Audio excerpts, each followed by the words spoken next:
Hello, everyone. Welcome to the ninth annual edition of the Haiti Tech Summit. This is the AI edition. It's my pleasure to welcome you all once again to this iconic program for Haiti.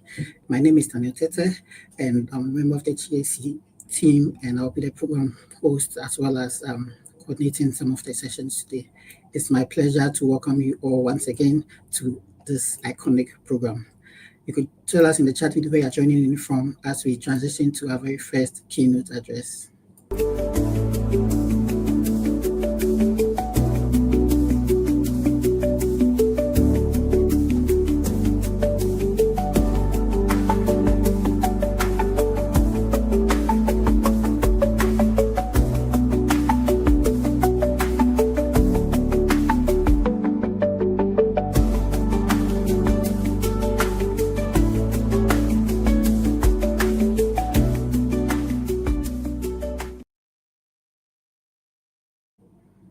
Welcome back.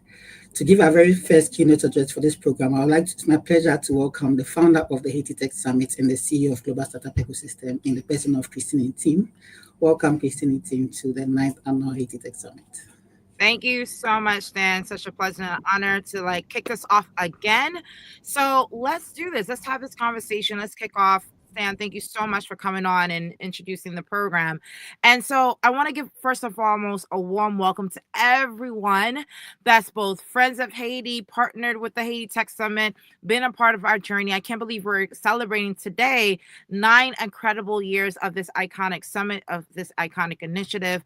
I mean, this started as really just an idea a couple of years ago, and now it's become like really a global movement to rally people of the diaspora, people of Haitian descent, partners and friends of Haiti to really think critically about what is possible in this nation, but more importantly, what's possible as we as individuals, as Haitians, Haitian Americans, to really rally the country forward, especially during times of turmoil, especially during times of need. I mean, it's no hidden fact that Haiti has really, throughout its history, gone through ups and downs, socially, politically, economically. But there's a strength and resilience to our people. I know we're at this point where we're fatigued with this terminology of associating Haitians with resilience and not really think about, okay, what is the next step? How do we go beyond resilience and go into thriving and really, effectiveness? But we do need to maintain that hope. I think the hope is probably the biggest thing that we have at our arsenal to really move the country forward. So by introduction, I just want to formally introduce myself.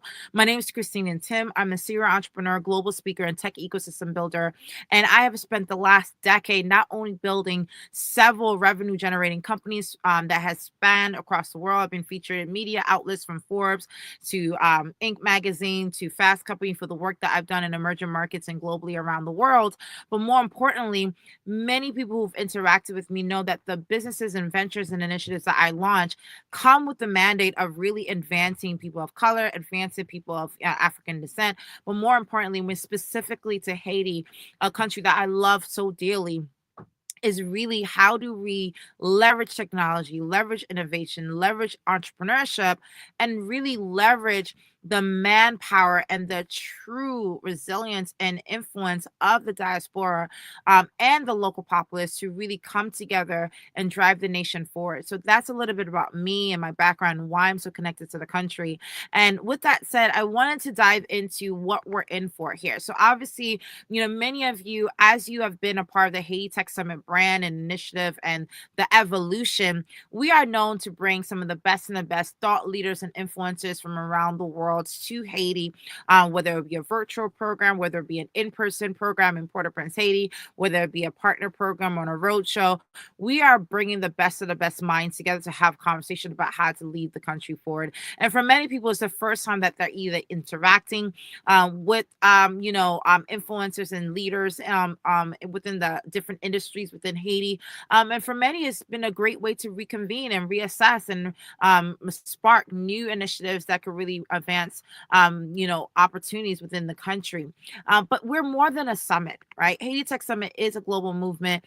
It's a part of the Global Startup Ecosystem Initiative to build tech ecosystems around the world. GSE is the world's first and largest digital accelerator platform. Every single year, we accelerate 1,000 companies to launch an idea to market with impact and purpose and through technology. technology. And in that global mandate that is GSC, we recognize the power of bringing people together, and really convening hearts and minds within respective countries around the world. So we've been on a global tour since 2017, launching tech ecosystems around the world in this global tour in the form of tech summit. So we have gone to places like Kenya, Saudi, um, you know, um, places like, for example, like Kenya, Brazil, right? All these different places around the world. And one of the most iconic and was probably most emotional and inspirational summit is the Haiti Tech Summit, kicking off that ecosystem 9 years ago today. And our pillars of engagement centers around entrepreneurship, employment, and education, where we bring together information and resources and networks together to really accelerate impact in these markets. And we have been growing as an organization ever since. But Haiti Tech Summit has been probably the biggest and most powerful case study within this tech ecosystem tour that we have initiated over the past couple of years around the world, because of the sheer shock that people have in hearing the stories of entrepreneurs on the ground creating amazing companies, leaders on the ground who are still building great solutions, even though they're not getting global praise, but making local impact, right? We're hearing more and more stories discovered through this network and through this platform each and every year, right? We have partnered with some of the best partners in the world globally this year. We want to give a shout out to our partners for this year's edition. But as I look at where we are today, as you know, the founder of Haiti Tech Summit, where I want to share here in the next couple of minutes is just the journey of Haiti Tech Summit and how far we've come. I mean, you saw the opening video. I'm still like literally shocked that we have come such a long way as an organization and as an initiative and as a movement. What started in 2017 as the first annual edition, that was simply a 3-day live event, 100 global speakers from around the world, and 500 delegates. If you are part of the 2017 edition of Haiti Tech Summit, please give a shout out.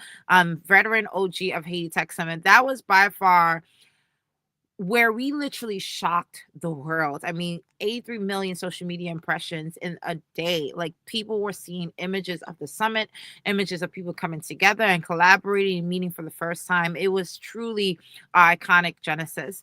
Fast forward to today, where we have hosted this summit every single year, maintaining our commitment. We said that we were going to be here for at least a decade, convening people together to really make an impact. And I will tell you, it has not been an easy road. The first year, it was hard to launch the summit, considering that, no one thought a six-figure event of this magnitude, bringing people together, can actually, happen in Haiti. People said that there's not enough talent on the ground to make this happen. There's not enough equipment and resources and, and influencers on the ground to make this happen. And we shocked the world. And the president of the country was there to oversee the launch of Haiti Tech Summit in 2017. 2018, we dealt with a lot of, civil unrest to that year, and we still made it happen. 2019, many of you are aware, this the term called pay lock. That's when gangs, and there was a lot of crazy civil unrest. We had to partner with, State Department, with a local police force, the Ministry of Tourism, even helicopter services to, really get this program to move forward, to bring people together. And that was really an inspiring program, simply because we reignited hope, right? And people, I mean, it was such a traumatic year, and we still made it happen. 2020, as many of you know, a global pandemic occurred. We all convened online, and we became the largest virtual event in Haiti's history, convening thousands of people from around the world for the fourth annual edition. In 2021, unfortunately, we had the news of our President, may he rest in peace, Jovenel Moise, His Honorable Excellency, was assassinated in 2021. And there was so much devastation around that year, and so much unrest in the country. And we said, like, how do we continue to move forward, even if it's not in person? And that was the year that we had the Metaverse edition. 2022, we continued onward. 2023 was the first time we said, like, let's actually galvanize the diaspora on their home turf. So we went to the U.S., New York, for the first annual diaspora edition in New York. 2024, we maintained that momentum, and this year we're convening again virtually to really share about this new wave of technology that perhaps can really change the paradigm in Haiti, which is artificial intelligence. And you'll see a lot of the speakers and the influencers today are going to talk about how Haitians and people of the diaspora can leverage artificial intelligence to not just move the needle in Haiti, but really, what is the data, what is the information, what is the resources that we have to really bring together, because a lot of people are doing great work in Haiti and within the country, but there's so much overlap we're not seeing, and we're usually sometimes starting from scratch every single time. So how do we change that direction when it comes to global movements, when it comes to impact in the country? It's really been an eye opener during our dialogues this year, and we wanted to keep the momentum going with that conversation at this year's edition of the annual Tech Summit. And so, like I said, going back to the genesis, like I have been a part of this journey with my family as well. From a personal note, you see me there in the middle, pregnant and all, with I think that was baby number two, right? So as Haiti Tech Summit evolved, so did I. You know, I'm proud to say that today I'm actually a proud mother of five, right? And I remember almost every year the summer, people say, "Hey, another one is coming," right? So I really put my heart, soul, and energy into this initiative, because I really care about this. And I will tell you, there have been moments where I'm like, am I, believing too? Am I putting too much hope in the potential of the country and the potential of its people to really move the country in a direction that we in this generation, as Haitian Americans, as Haitians, people of the diaspora, want it to be? And I will tell you, I have had moments where I had to reflect on these possibilities. And I will tell you, even when hope seems lost, I still have to remind myself that if we all collectively give up, then there is no future, right? There is no potential. There is no opportunity. There is no light at the end of the tunnel. So it may be hard, but we have to push forward. We have to keep believing, even if it takes time, right? Even if I don't get to see the Haiti that I believe in until my children become adults and can leverage it themselves, right? We got to believe in the future of Haiti no matter what. This country has been around for over 200 plus years, right? And as a mother, seeing my children, really empowering the wisdom and stories and the culture of Haiti in them, I gotta make sure that I maintain that audacity of hope, so that way they could look up to me and what I'm doing to contribute to the conversation, contribute to the dialogue, and really making an impact in the best way that I can, and inspiring others to do their part as well.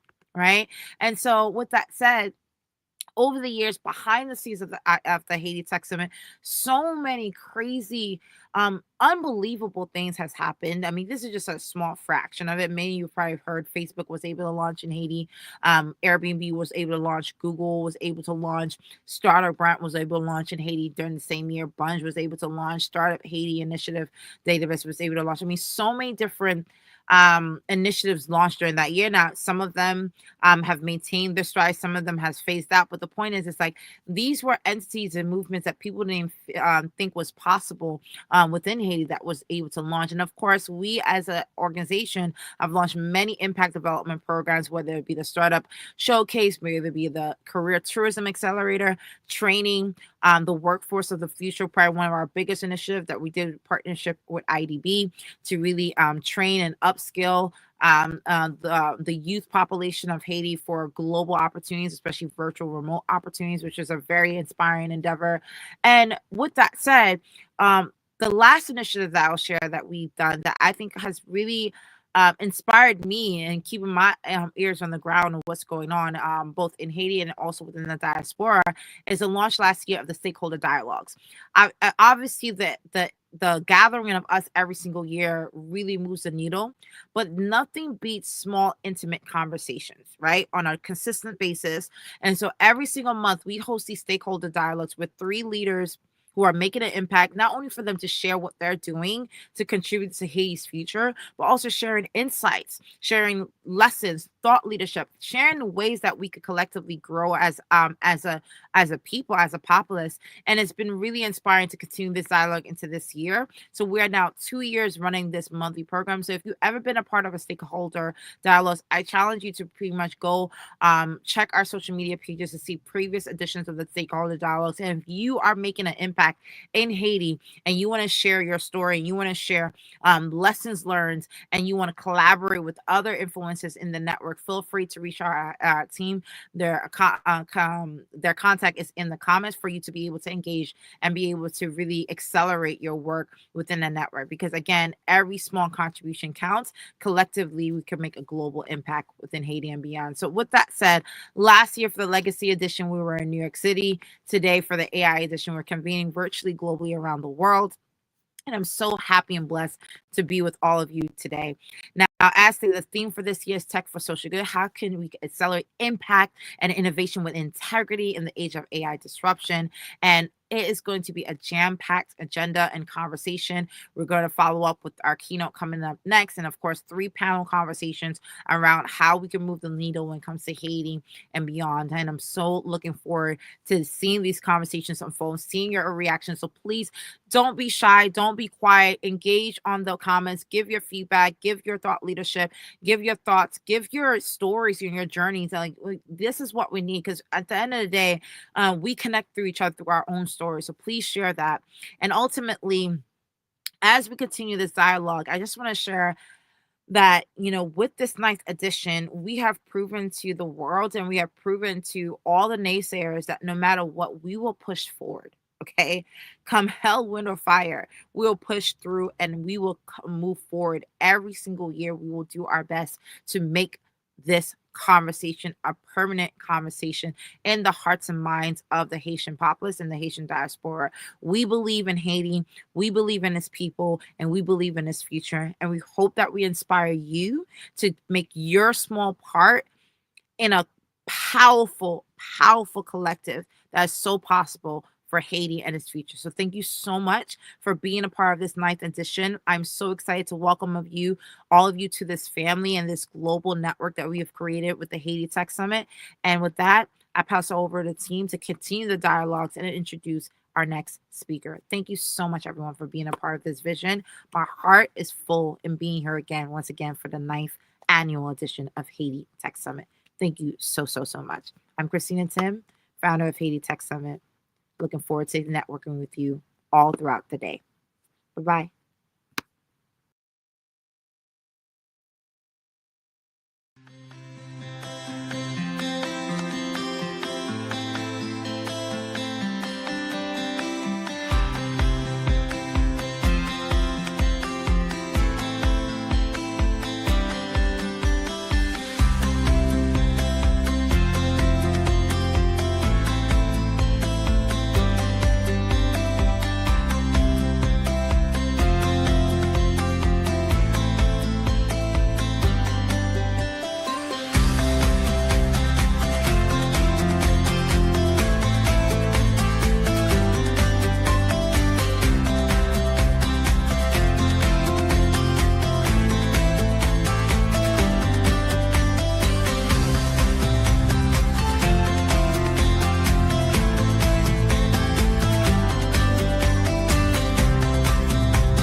Welcome back. And that was a great keynote from our founder. It's always have nice at the community, and we are always happy for the efforts that she puts in for Haiti.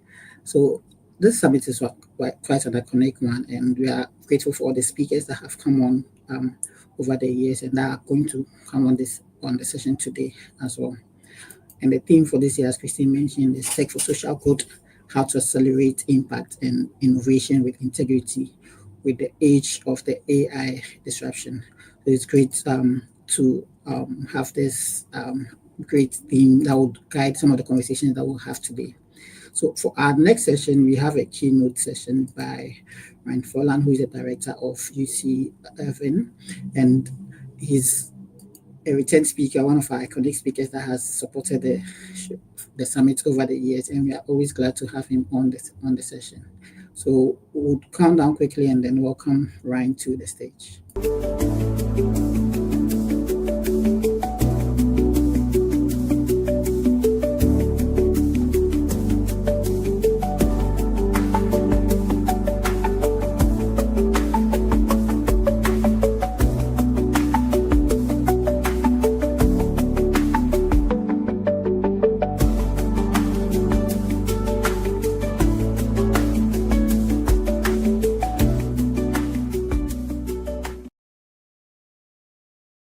Welcome back.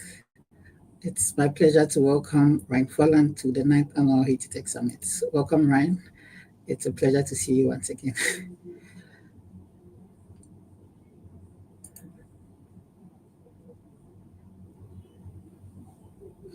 I can't hear you.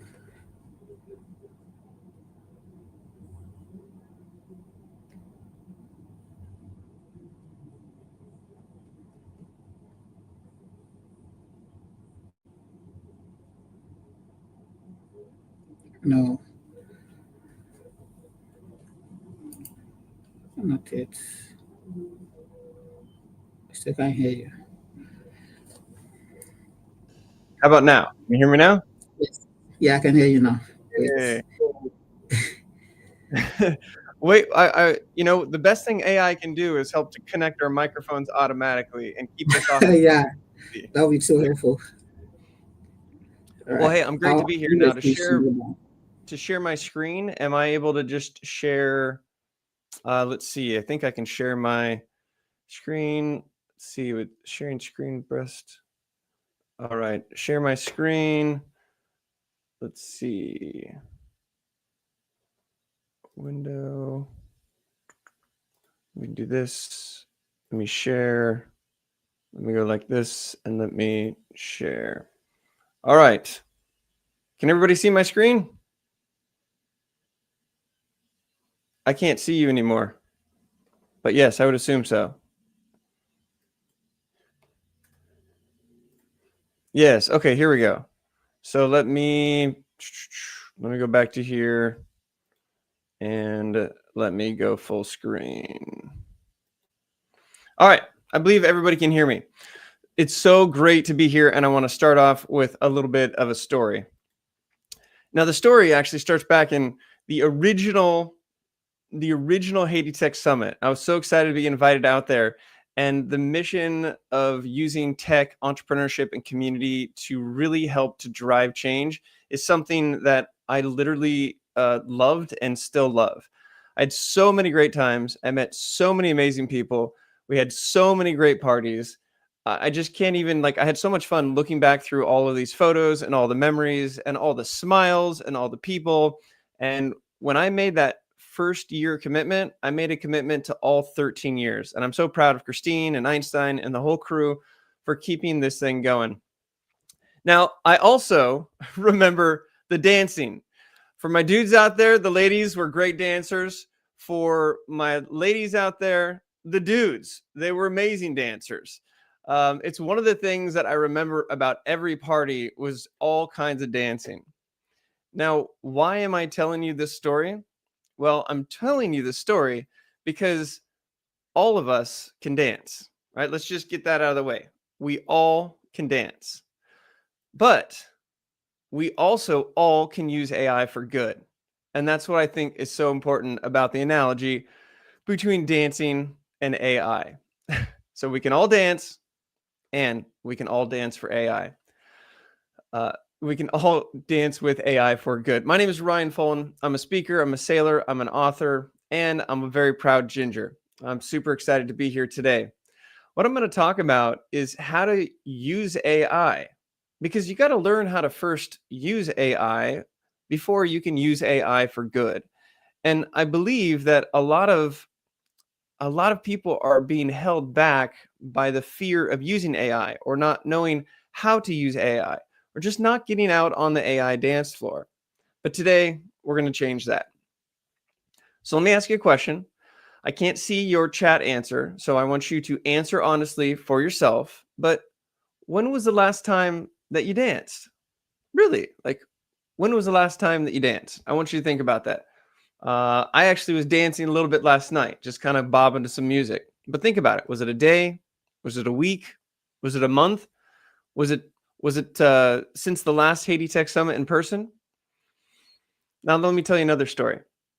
You see, the Haiti Tech Summit sort of ecosystem, they do so much more work than just in Haiti. And I want to tell you another story about dancing, but this time, this was at the Ghana Tech Summit. I was super excited to be one of the speakers. It was an amazing event. And you got to imagine this. When I roll up to the event, all I could hear was this like tribal thumping noise. Doom, doom, doom. I'm like, that sounds cool. I enter, I show my badge, and I see all of these people surrounded. And I was like, what's going on? So I cruise over and I kind of peel through the people to see what's going on. And there's this amazing drum and dance crew that was just cruising. And I stood I stood by the side, and I looked, and this dancer came over to me and he pointed at me, and I was like, no, dude, I'm not here to dance. I'm here to speak. I'm in a suit and everything. And somebody pushed me. So here I am. I get pushed out in the crowd, and I'm running after this guy, just following his moves and everything. He's making me sweat. It's all to the music. And then at the very end, he does this move where he's like jumping. And so I jump, and he does a somersault. I was like, yeah, bro, good job. And he's like, no, you get your ass down there. You do a somersault with me. I did a somersault with him, and it was hilarious. Boom. I'm telling you the story because dancing is a lot like using AI. Dancing can be scary. Dancing, you need the moves. And dancing, it takes two. It takes more than one. Now, when I rolled up to that dance floor, and if you've been, if you've been to a dance floor, you don't always just like jump on the dance floor. Sometimes you just want to stand on the side and watch to see what people are doing. And I feel that a lot of us who are not fully adopting AI, we're not getting out there onto the AI dance floor. We're just standing there. And so I want to be the person that's out there dancing, that finds you in the crowd, singles you out, and says, come on, let's go. You, me on the dance floor right now. And today, I want you to join the dance floor. Now, AI is also scary. AI, you need to know the moves. You need to know what to do.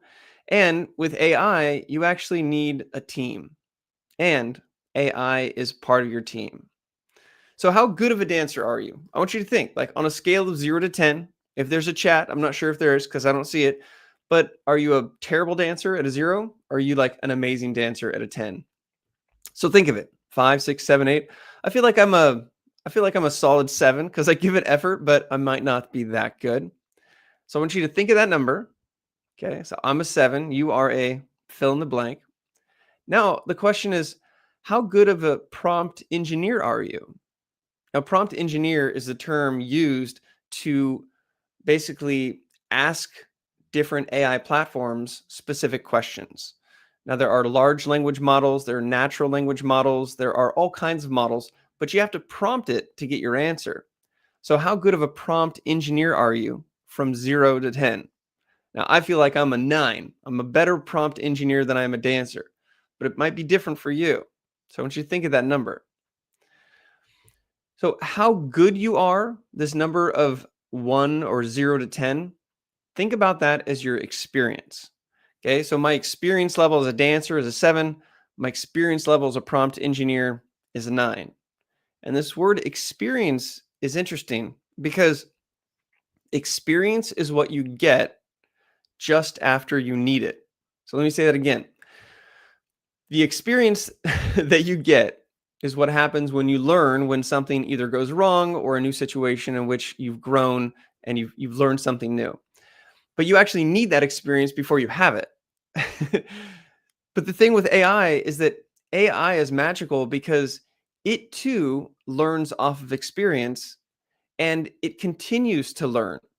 So just as though you can learn and become a better dancer, you can learn to become better at prompting AI, and you both will get better together because AI learns from you and gains experience on how you want to use it. Today, we're talking about how we can use it for good. So let's look at this. Let's break this down. The difference between dancing and AI. Dancing is scary, okay? But dancing, you can also have fun. AI is scary. You can have fun with AI. With dancing, you need moves. And with dancing and AI, that can be solved by finding mentors. And with dancing and AI, it takes two. And to turn that around, all we do is look at how to include teamwork. So let's get into it.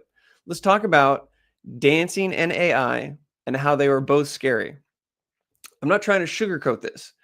There's nothing more frightening than getting onto a dance floor and having people judge your dance moves. Similarly, it's actually really scary to crack open an AI platform for the first time, especially when there's so many that are coming out and people are talking about it all the time. It's scary. But I want you to reframe being scary as fun.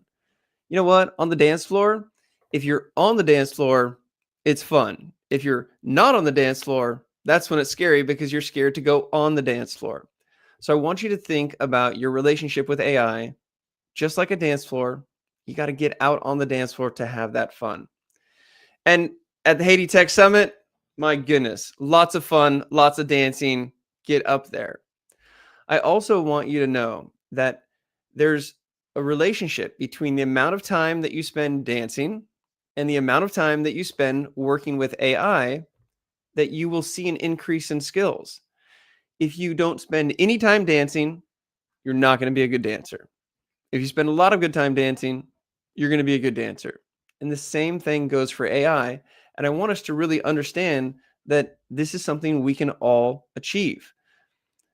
A lot of times, people who I talk with about AI, they'll be like, but I just don't know anything and I don't know where to start. Look, the best time to start was a few years ago. The second best time to start is right now, as in today, because we're all at our own paths. We're all at our own journeys. But unless you invest the time, you won't gain the skills. And if you don't have the skills, then you're not going to want to get on the dance floor.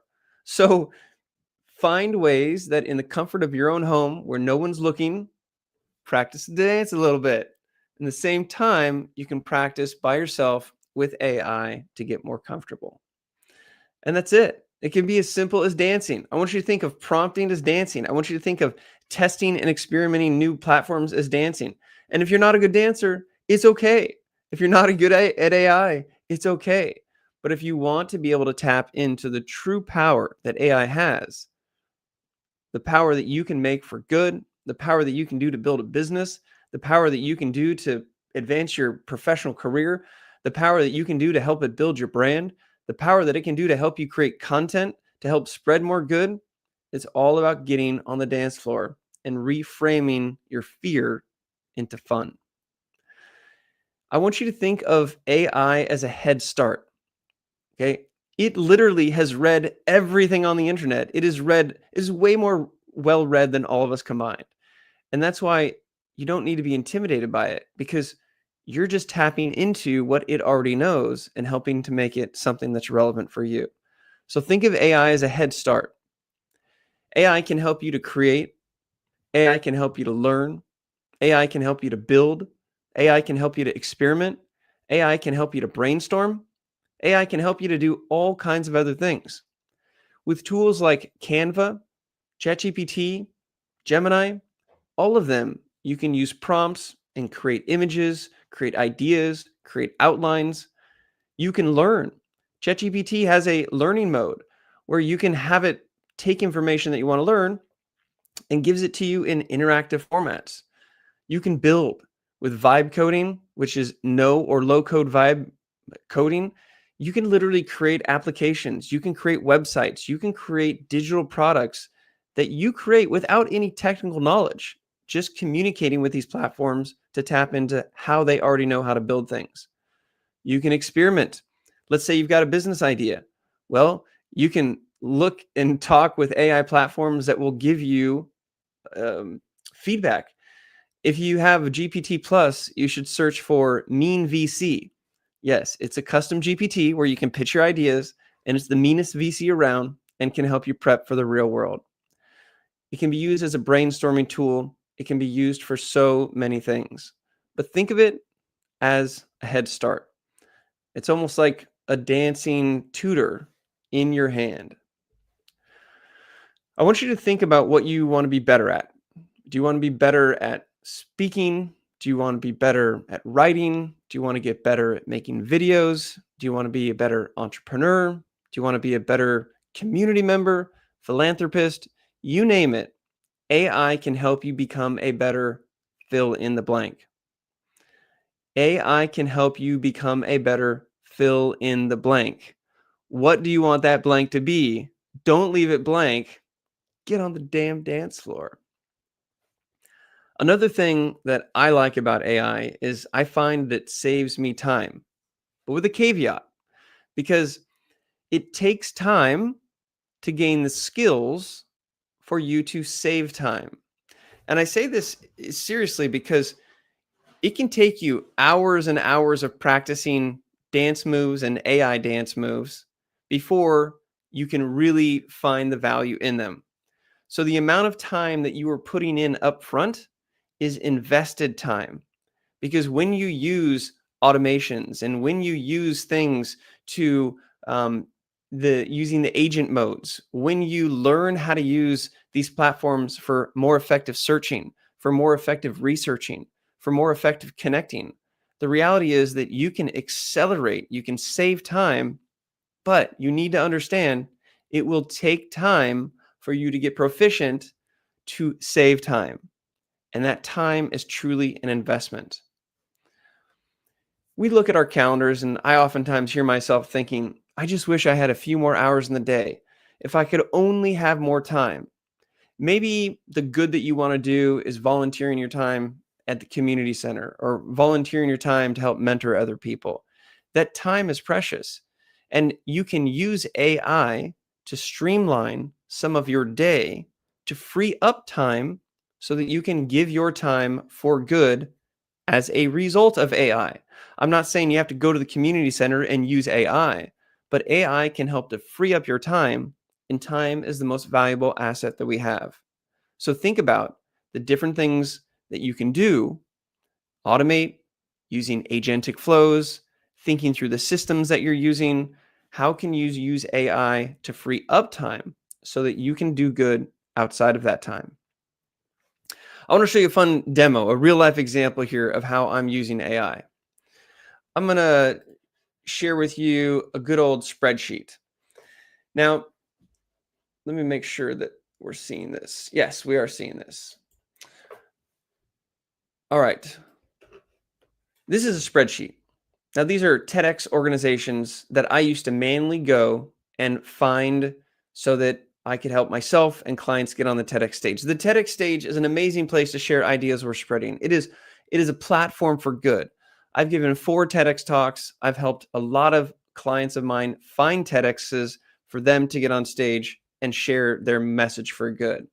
But I used to spend so many hours using spreadsheets. And then to track who, like the application process, I'd use other spreadsheets. And this was super labor time intensive. And that's when I decided to dance with AI. There's a platform called N8N, which is using flow or a series of agentic flows. And what I did was I found out, I didn't know anything before I started.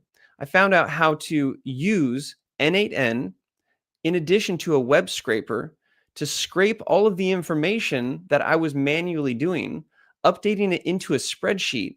And then that spreadsheet I used as a data set for a platform that I built using AI to find a more effective way of searching for TEDx opportunities. Now, this may look complicated, and it is, but I was able to figure it out. And as a result, I've built an actual platform that helps save time for me and my clients to search for TEDx opportunities. I was able to tap into an API for a mapping component so that you can search in areas for opportunities. Then within these opportunities, I created individual records of the actual TEDx events, which are so hard to find. Now it's still a little buggy, okay? So this isn't going to work, but when I click on this, like I said, my dance moves are not perfect. But the reality is, this is an example of how what I used to do is spend hours on spreadsheets, tracking with spreadsheets. I've used an AI automation flow to replicate what I physically am doing in the real world into what's called an agentic flow. Then I use this information to build on top of that data to create my own useful tool that allows me to search, to categorize, to track the applications that I'm doing so that at the end of the day, I'm able to save time. All right. Now let me go back here and click on this to come up here and continue on. I really want you to look at the difference between these two. Look, I know AI is scary, but you can reframe it as fun. You need the different dance moves. You can find mentors to help you out. AI can be your mentor. It takes two, not just you, and that's where the team comes involved. Now, mentorship is something that I know the Haiti Tech Summit and the community has been really great at connecting people. Think of AI as your mentor.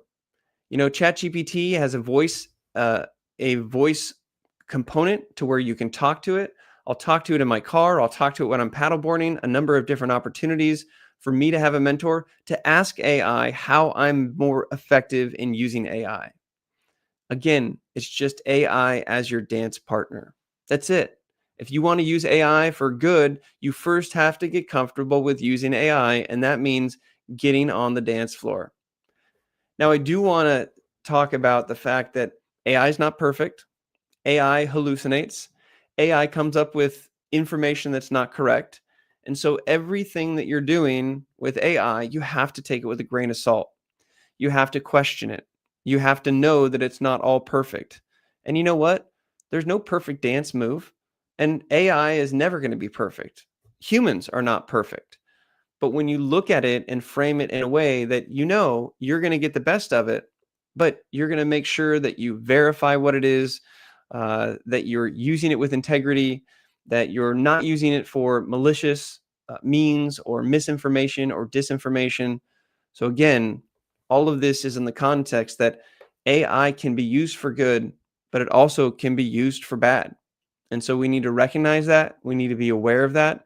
And we need to make sure that we're looking out for the creeps on the dance floor. Okay. This is your opportunity to dance. And it takes more than just you. It takes a team. So have open dialogue with your co-founders or your workmates or your coworkers. How are other people using it? What are the dance moves that they're doing? It's okay to ask questions. It's okay to not know. And if you don't know, and if you're afraid to ask somebody, you can always ask these various platforms because they're set up with information to cater to you based on what you want to learn and how you want to learn it. At the end of the day, it's people, it's the human element. It is the human connection that makes AI so powerful. It's the person who's prompting. It's the creativity that you have. It's the people that you're connecting with. It's the people that you're helping. So I'm a super user with AI. I'm super bullish on it, but I'm even more bullish on humans. I'm bullish on human interaction. I'm bullish on face-to-face meetings. I'm bullish on using AI to help connect us more than distract us or to disconnect us. And when you look at using AI like the dance floor, you don't want to just dance by yourself. You want to surround yourself with people, real people, humans who are also dancing. Use AI for good. And the only way you can use it is if you get comfortable using it. And the only way you can get comfortable dancing is to get on the dance floor. And so I hope this little dance routine has been inspiring for you to think about not only how to use AI for good, but to get on the dance floor and start dancing with it. So who wants to dance? I hope you all do. Who wants to dance with AI? I hope that's you. And I can't wait until we are on a boat in Haiti for a Haiti Tech Summit done proper in person with all of our community. I am excited about a new book that I have just published and part of my Getting Your Ship Together series. If you like my style, if you like the way I speak, if you want to learn how to build your speakership, I have a new book out in my Getting Your Ship Together series called Speakership. You can find it on Amazon. And if you have not connected with me, I would love to connect, because the Haiti Tech community is one that I've been in from the very beginning. I'm committed to continue to be in it. So feel free to reach out, connect with me on LinkedIn. And if you want to find me online, you can go to ryan.online. If you got questions or more things that you want to learn about how I use AI, feel free to drop me a message there. And with that being said, that's what I got for you. Turn it back to the host or see if we've got any questions. And I'm not sure how I stopped sharing here. Maybe that. There we go. Amazing, amazing. We have a couple of questions. Let me go through and see. Okay, so someone says, "How do you dance when you have so much to to worry about?" But the person is linking it to scaling their businesses. There are so many challenges, but how do I fine tune my all my ideas into one? Okay. So were those two questions, or was it one question? How do I dance when I have so much to worry about? Yes. If you have so much to worry about, you need to dance. You need to get off the steam. Like you have to physically you have to physically move. The reality is that if you find that you have too many things going on to use AI, then it's literally the wrong mentality. Because if you learn to use AI to help you with the tasks that you were overwhelmed with, it will free up more time and brain space for you to have more time, not only to dance with AI, but to dance and like have fun and live life and not work.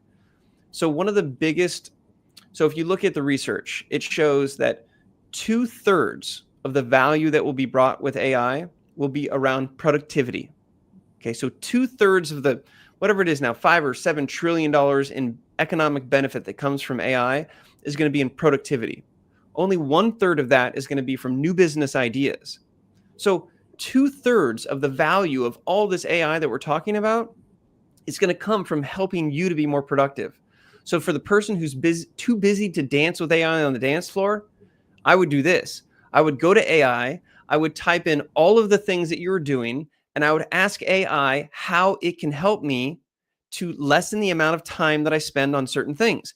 AI will tell you, well, I can help with this, I can help with that, I can help with this, which gives you more time to focus on the high value things that you are doing. If you're an entrepreneur doing too much, you are doing too much, and you need to reprioritize what you're doing. One last thing on this, because I love this question. There's 3 types of goals: input goals, output goals, and outcome goals. I repeat, input goals, output goals, and outcome goals. The only thing you have control over are your input goals.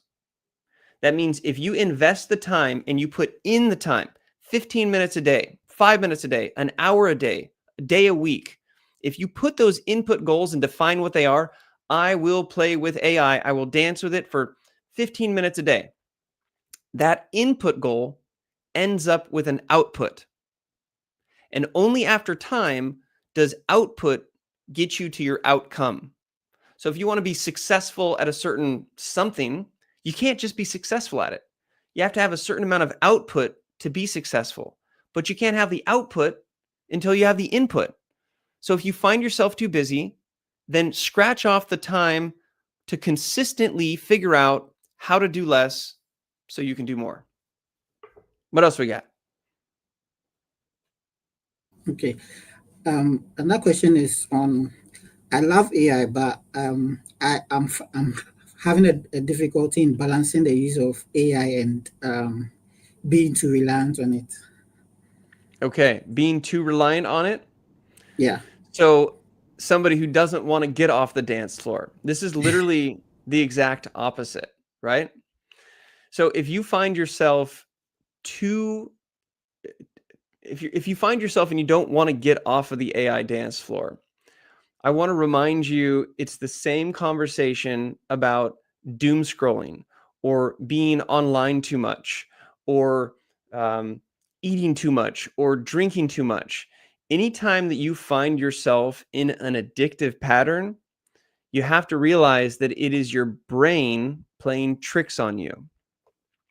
There's a part of your brain that's called the reticular system. This is the system that gives you your beliefs. And your beliefs, believe it or not, are based on what you think to be true. Thoughts become words, words become things, so think the thoughts that you want. If you know that you use AI too much, if you know that you use social media too much, if you know that you're holding yourself back from X, Y, or Z, the reason is because you believe that's what's happening. You look for evidence that proves your own opinion to be correct. That's called cognitive bias. And so if I think that I don't have time to get on the dance floor, I'm right. If I think that I can't get off the dance floor, I'm right. If you think that you can, you're correct. If you think that you can't, you're correct. And the only way to change these beliefs and behaviors about ourselves is to build up enough evidence to change the way we believe. So for the person who says, I'm too busy to use AI, as soon as you say it, you believe it, it adds to the database of what you know to be true. And then every moment that you could use AI, your brain's like, no, no, no, no, you don't have enough time for that. If you actually use it, it's going to go against what you believe. But if slowly you say, no, no, no, I'm going to do this for 10 minutes, the next day for 10 minutes, the next day for 10 minutes, the next day for 15 minutes, the next day for a half an hour, then your brain's going to start to see, oh, we actually do have time. So if you want to change your behavior from either finding more time to be playing with these tools or finding that you're spending too much time with these tools, it all starts with you and the things that you think and the things that you say. So for the person who wants to find more time, stop saying you don't have time. Say that you are working on finding the time, and it creates a little gap for your brain to be like, oh, you think you might find time? Well, maybe we can find some time. For the person who says, I'm online too much or I'm using AI too much, change it and say, I'm working on using AI less. That simple, powerful internal conversation will help to change your behavior, not instantly, but over time as you work with it. I love that we have the two extremes, somebody who wants to find the time and somebody who wants to get off of AI. Maybe you guys should hang out together and teach each other those different lessons. Yeah. One final question, and this coming from Facebook, and this from Beth. He says, do you feel like over time, with ads being inundated with AI, that consumers will crave more for a human touch? 100%. I think what we're looking at is we're entering into what we could even call like an info apocalypse, and that means that the amount of content that is being created is going to continue to be at a surplus, and the demand for that content is going to be less and less. And what will happen is that we'll have so much content. The barrier to creating content is essentially zero now. It will be so flooded that what I believe is going to happen is that people won't have time to figure out what is even real, and they will default to wanting to get their information from small communities. I think that what's going to happen is that Facebook groups, chat groups, or threads, things like this, people are going to be looking for the human connection. I think that in-person events are going to come back with a vengeance. I think that people are going to be sick of the virtual connections. So I think that, yes, inundated with AI, with Sora, with these videos, with the fact that you can just create things instantly, I think that it is going to oversaturate with content, and it'll reduce the value of that content. And I think that the human interaction, the human perspective, the human connection is going to be that much more important, because it is the real connection that we have. We are social creatures. We want to connect with other people. So yes, I think people will crave the human connection more than ever. I want to be back in Haiti hanging out with everybody. We're all craving that.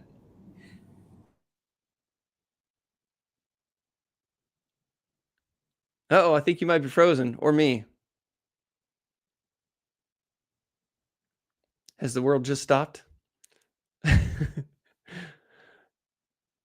Centel, are you there? Okay, well, maybe it's you, maybe it's me. It's frozen, but I see the clock still ticking. Well, he's going to come back online here, but really just a message to everybody. Get out on the damn dance floor. Don't be the person that's standing beside watching everybody dance. If you have a friend and that's what they are, give them a nudge out of the dance floor. Pull them out of the dance floor. There's enough people dancing that you know, you have that human connection to help you learn how to do it. All right, buddy, I think you're back. You were frozen for a second. Amazing. Great to be back. Thank you so much, Ryan. It's been a pleasure having you on. It's always a pleasure having you on the Haiti Tech Summit, and really great that you could join us this year as well. Thank you so much for your thoughts today on AI. All right. I'm excited that you've got a whole other day with awesome speakers. So shout out to everybody. Bert, connect with me on LinkedIn. Everybody, let's go. Let's bring this together. Let's get on the dance floor. Let's get our boogie on. Amazing. Thank you so much. Adios. All right. So that was our keynote for the day. And we'll now transition to our next program, which is a panel discussion with amazing speakers. And it's always a pleasure to have these discussions for the summit. And we are going to talk about entrepreneurship and sustainable innovation. So it's always a pleasure having these panelists on the session, and great to have them share their thoughts with us. So we'll be transitioning to the panel shortly.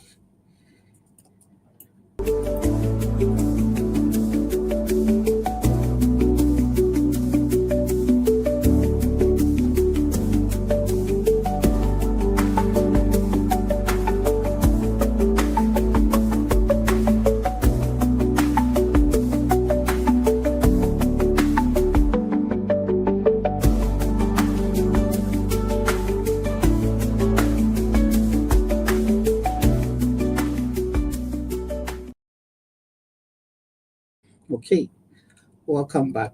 Now, this panel is going to talk about innovative impacts, tech and finance innovation for emerging economies. And to help me with this discussion, I have an amazing lineup of speakers that will be joining the session, and I'll be introducing them shortly. But welcome, Seth Foreman and Wesley Belden. The others will be joining us shortly as well. But it's a great pleasure to have you on, gentlemen. Natasha, your devices are not connected, so kindly check with that and we can bring you on stage. But welcome to the Haiti Tech Summit. This is the 9th annual edition. It's my pleasure to welcome you to this iconic summit. To kickstart the conversation, I'll have you introduce yourselves and tell us what you do. Okay, it's such an iconic topic that I'm really eager to have started on this. So I'll start with you, Seth, then move on to Wesley as well. Thanks, Daniel. Can you hear me clearly? Yes, I can. Okay, great. Well, it's great to be here. My name is Seth Foreman. I'm the CEO at Social Suite. Social Suite is a sustainability, impact, and risk technology company. We have AI embedded throughout our platform. We've been around 10 years. We both work within the area of social impact, helping nonprofits to measure impact, and then we work with different corporates to help them identify risks and impacts facing their organizations. And really excited to be here and have this conversation. I just want to make one quick point, and just send a thoughts and prayers to our neighbors out in Jamaica and what they're going through. And it's just absolutely tragic what's happened on the island. And, obviously prayers to a quick recovery to our neighbors there. Okay, thank you and welcome. How about you, Wesley? Just a quick introduction and tell us what you do. Hey, everybody. Wesley Belden here with Raise Financial. We are an investment platform that basically looks at what young investors have going for them, time, and then solves for what they're missing because they're young, which is money. And so we kind of build a suite of innovative products that really reposition ourselves to take advantage of what's working well for a young investor and then fix what's maybe not working as well for them. That's what we do. That's what gets us up in the morning. It's what keeps us up at night. Great. Welcome to you too. Welcome, Natasha.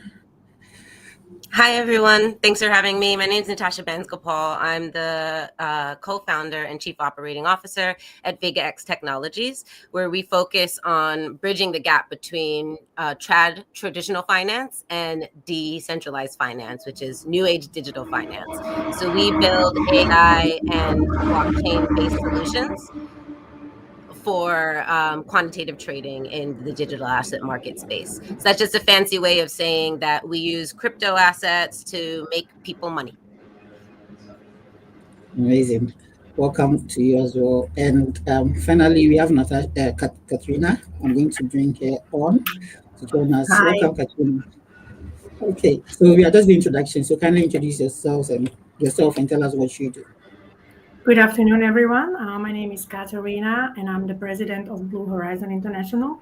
We are an international healthcare management company focused on bringing new innovation into the world. We are focused on stem cell research and immunotherapy to help cancer patients. And also we have several clinics in emerging markets, such as Jamaica and Slovakia and other parts of the world. Okay, welcome to you all. Now that we've met the leaders behind the work, we want to explore how innovation is driving real impact. And I'd love to start with you, Seth. Your work at Social Suite, it sits at the intersection of AI, impact, and sustainability. So I want to find out how can AI be leveraged responsibly to measure and accelerate social good, particularly in emerging economies like Haiti and Jamaica? Yeah, it's a great question, Daniel. I think that there's a number of ways, and I think it's a really exciting time now with the capabilities of artificial intelligence. I think for one, AI does democratize in many ways and offers a lot more efficiencies, particularly to the nonprofit and social impact community. These are organizations, and we work with at Social Suite, many of them that lack resources, are understaffed, under-resourced, and budgets are always tight. And so it really hampers their ability to, continue to make an impact. And now with AI, and using it in different ways, it can really accelerate the ability for these organizations to have impact on the ground, to impact their programs, to impact individuals, to measure what they're doing. And so I think it really unlocks tremendous capability and there's so many different nonprofits doing so many incredible things and impacting people, the planet. And it really, I think with AI, and we could have a discussion around this, where it can do so much more and empower these nonprofits in so many different ways. And so I think we're on the edge of a really exciting time around that. Okay, great. So that's a powerful insight into the role of AI measuring impact. Staying on the theme of innovation and driving change. We want to shift to financial inclusion. So I'll now go to Natasha and Wesley. Both of you are leading fintech innovations, and what would you say are the biggest opportunities and risks which comes to using technology to drive financial inclusion in underdeserved markets? I'll start with you, Wesley, and then move to Natasha. So I think we're in an opportunity now where we can really start to rebuild the entire financial system, right? We look at like what is happening now, this generation that's coming up, the things that they're facing, the things that we're dealing with, they're unlike previous generations, right? We might be the first generation in the United States that's going to be less well off than our parents were when they were our age. So this is an opportunity for us to use what's really going right with the financial system and then find ways to take those tools and then put those in the hands of people that are underserved, making sure that they're participating in the expansion of our economy, making sure that they're owners of that expansion, and making sure that we're really doing a service of actually building new products to address the real and different challenges that face this generation. You know, like look at, you know, what worked 10 years ago, worked 20 years ago, worked 30 years ago, worked 40 years ago, worked 50 years ago, but it doesn't work today. And so that's a really big opportunity for us to start, you know, getting to work and building new types of products that really make sure that we're addressing those, you know, those inequities and those, you know, constraints that today's young investor has, whether, you know, wherever they find themselves. Great. Thank you for that. And how about you, Natasha?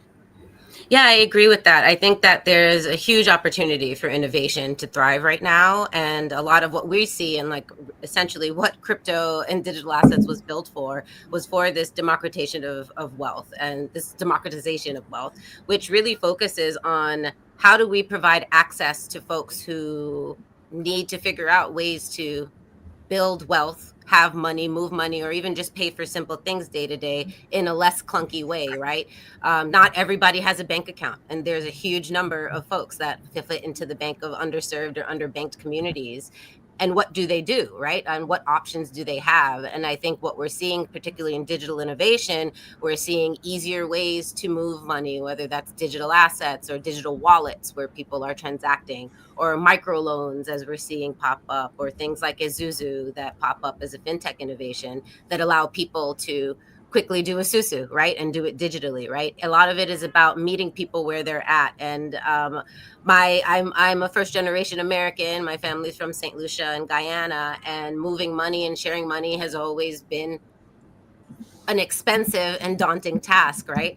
So rethinking ways that, you know, you can make things easier in day to day, even as you're looking at little transactions, paying for groceries and all of those things, which we're seeing are becoming like very important and difficult things to do now. So rethinking the way that we think about dealing with money and seeing if we can move things to more of a digitized way in the hopes of making access easier and use easier. Great, amazing. And we know that innovation doesn't happen in isolation, it requires partnerships. So that brings us to Katharina. With your experience building cross-border partnerships, what role do corporations and global institutions play, particularly in supporting sustainable tech ecosystems in regions like Haiti? Yes, thank you, Daniel. Very important question. But before I talk about innovation, just wanted to pause and acknowledge what Haiti is going through these days. Unfortunately, with the hurricane Melissa, lives were lost, homes were lost. There is a lot of damage. So, but it also offers us, you know, a way to pause and think how we can really incorporate what we are talking about here. So, innovation, just like you said, doesn't happen in isolation. I experienced it firsthand. I was born in Slovakia, but I've been living in the United States for the past 20 years. So like I've mentioned before, the Blue Horizon International is a US-based company. However, we try to open our clinics in emerging parts of the world. So I actually established clinic in Slovakia 12 years ago and very successfully treated patients. We did not hire US nurses and doctors and personnel. We trained the local people, you know, the lab technicians, nurses, doctors, We did the same in Jamaica. Again, we trained the local people. So I'm a big believer of empowering people who live in these communities and share the expertise with them, help them, train them, and really empower them. So what's happening in Haiti right now, it's such a good opportunity for us to all come together and strengthen these local ecosystems. They're going to need to rebuild the infrastructure, the roads, the energy. So there is a lot of work to be done. So I just want to, roll up our sleeves and let's help. Thank you. Thank you. And it's amazing work that you all do. In terms of and it connects perfectly with entrepreneurship. So we want to make this a bit more practical for some of the founders in the room, right? So this to each of you as well. What advice would you give to entrepreneurs who want to build profit and impact? So I'll go back to you, Seth, on this. Yeah, I mean, I think, it's an interesting time right now with particularly going back to the AI conversation. I think it does open up a lot of opportunities for entrepreneurs. I think it's something that ultimately as an entrepreneur, you want to focus on areas that you're really passionate about. And if you can identify a problem or an area that both is a problem and a passion area and something that also can have a real impact on people or the planet. I think that that's the key thing. But I think with AI, what we're finding is particularly when you can identify an area that has a lot of data, particularly a data-driven problem that is easily accessible with high-quality data, and you could build a specific AI agent or an AI technology that can have that impact. I think that's where the real opportunities lie. So. Okay. How about you, Wesley? I think I think maybe the best advice is don't, unless you can't not think about it, right? If it's something where it's just like you really can't get this idea out of your head, you can't get this thing out of your head, and I get it. Being called to a mission, being called to solve a problem, a lot of times those are the things that really get you going. They really get you thinking about how you can make good and do well in this world, and how you can use your talents and your efforts. I mean, we all got to get up and go somewhere every day. It feels really good to get up and go somewhere and do something that's meaningful and that is making people's lives better and enriching people. Entrepreneurship is a tough road. It's a lonely road. More pragmatic or practical advice, I think if you can get buy-in from your friends, if you can find a co-founder. I've done companies by myself. I've done companies with my co-founder, and I'll tell you, it's a lot better to do it with a co-founder. Just finding your people, your support group. At the end of the day, when you've had 3 or 4 ups and downs, it's like you could have a wonderful morning and a terrible morning all in the same morning. And so finding somebody to kind of smooth out those pieces with you, support you when you're going through it, I think is a really important thing. But unless this is something that you just can't get away from and you can't not do, and if that's the case, then you don't have a choice. Just go out there and figure out the best possible way to do it and the best possible people to do it with. Amazing. Now to you, Natasha. Yeah, I agree with all of those things. Definitely having a partner helps. I have a co-founder, thank goodness. And I think that definitely helps. And entrepreneurship's not for the weak. So it's definitely a world of ups and downs and ebbs and flows and learning how to deal with that. So it's not for everybody, and that's okay. Like not everyone is meant to be an entrepreneur. And I think also when it comes down to thinking about profitable ventures and still creating impact, I think this can happen a few ways. One is kind of just thinking about and keeping your eyes open to day-to-day problems that you, your friends, your family are having, and thinking if there are ways to solve that, whether that is communicating better, moving money, purchasing foods and goods, bartering, things like that. There are a lot of opportunities and a lot of things that have been built just simply out of how difficult it was to communicate or exchange goods. So I think keeping your eyes open to small problems and making a list of those things, because to Wesley's point, if this thing keeps coming back up in your mind and keeps bothering you and keep thinking about it, I think that means that there's something there and it's worth investigating.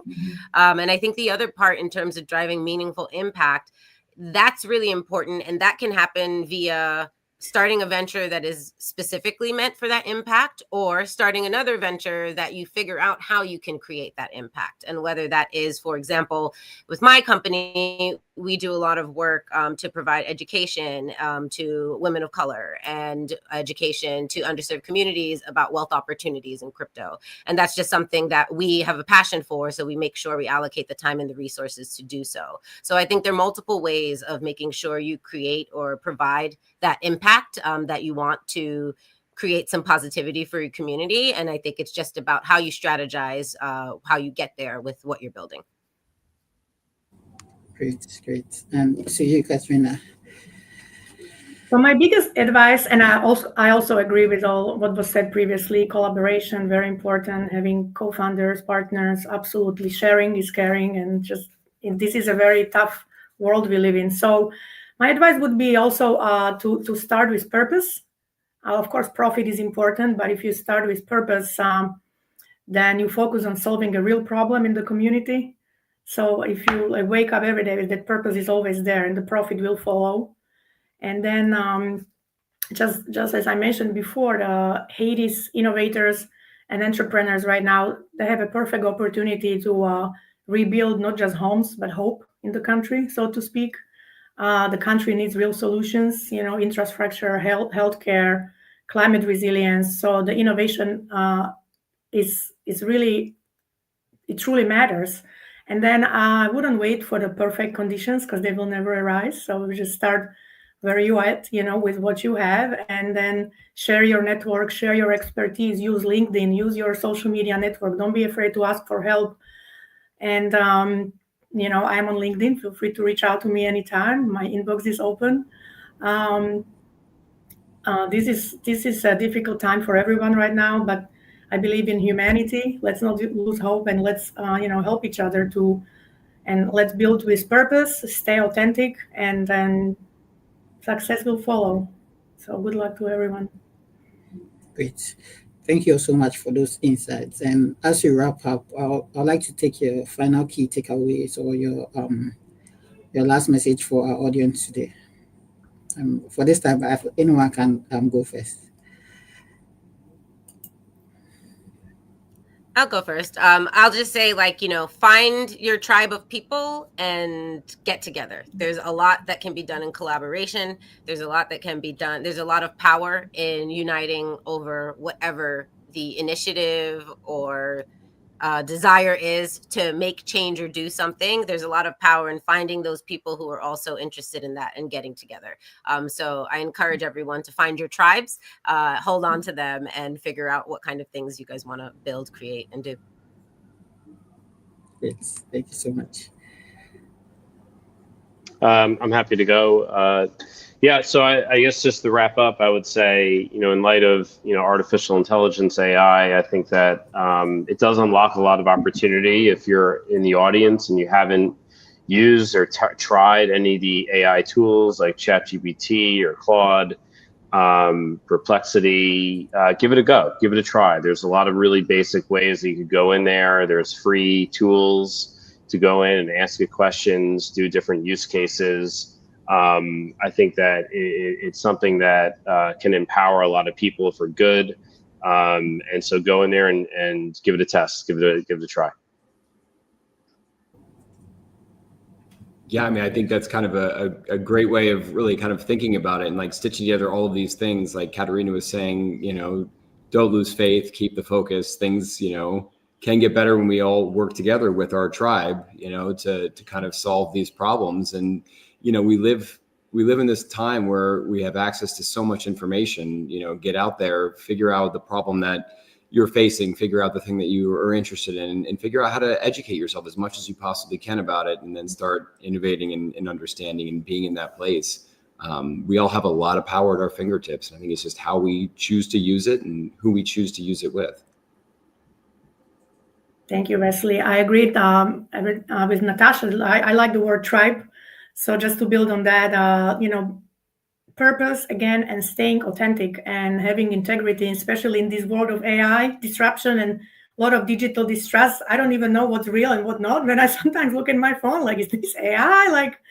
So especially in this changing world, to have the ethics, to keep your words, to be transparent, and leading with integrity. So kind of building on the return of investment, not only the money, but also return of integrity. So leading with purpose and staying authentic.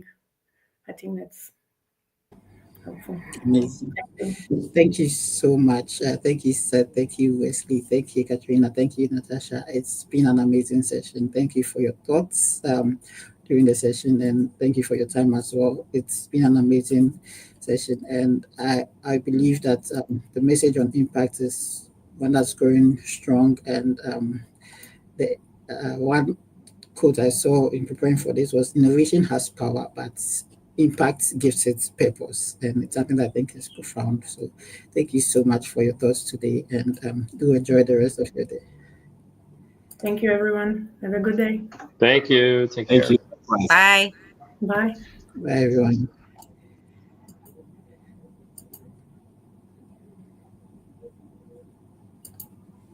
So that was our first panel for the day. It was a panel that was focused on the power of innovative impacts, tech and finance, innovation for emerging economies. And it featured amazing personalities, as you agree with me, who did justice to the topic.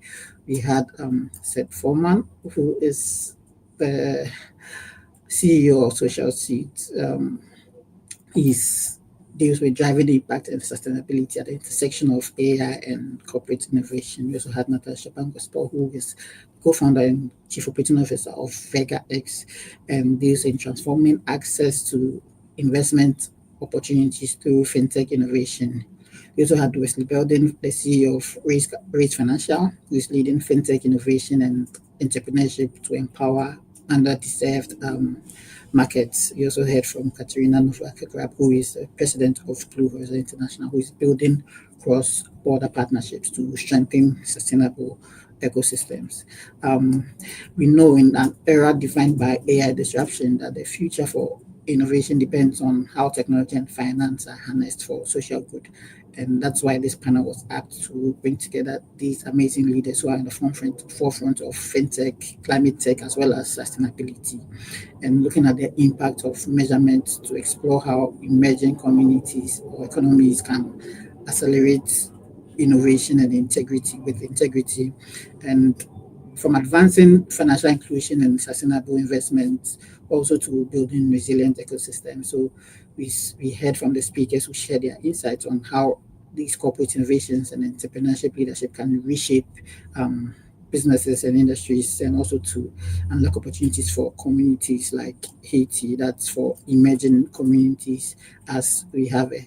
So thank you so much to all our speakers on the first panel of the day. That's the power of innovative impact, tech and finance, innovation for emerging economies.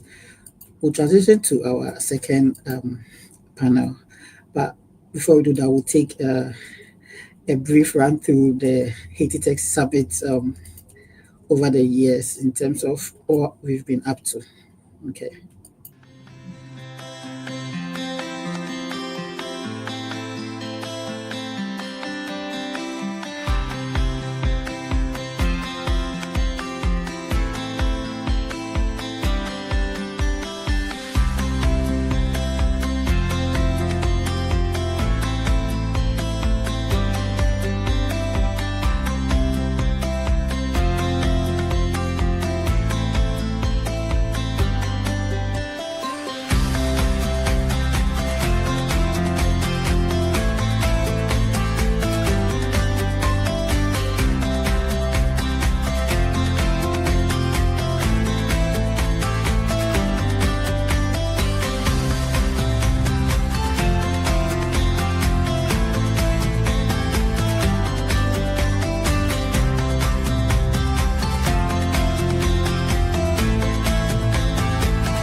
Welcome back. The next panel is on innovating with impacts, looking at corporate leadership, media, and marketing in a sustainable future.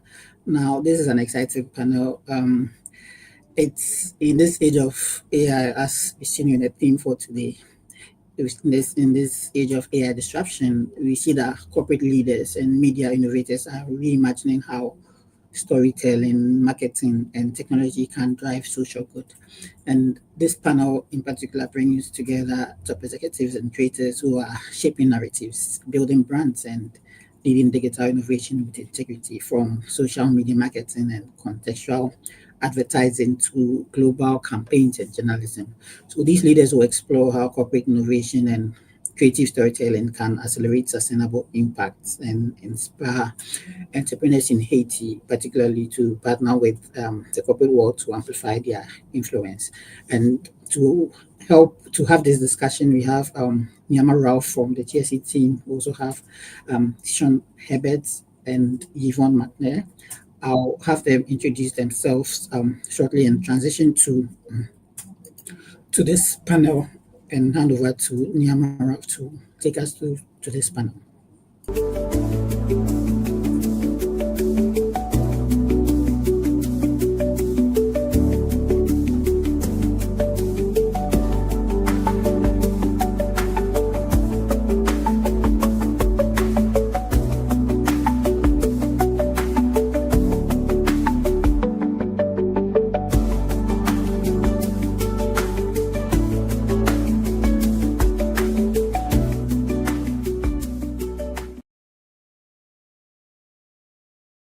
Okay, welcome back. And I'm happy to hand over this panel to the stage to Niyama Rao from the GSE team. Welcome, Ni. And I think you are muted.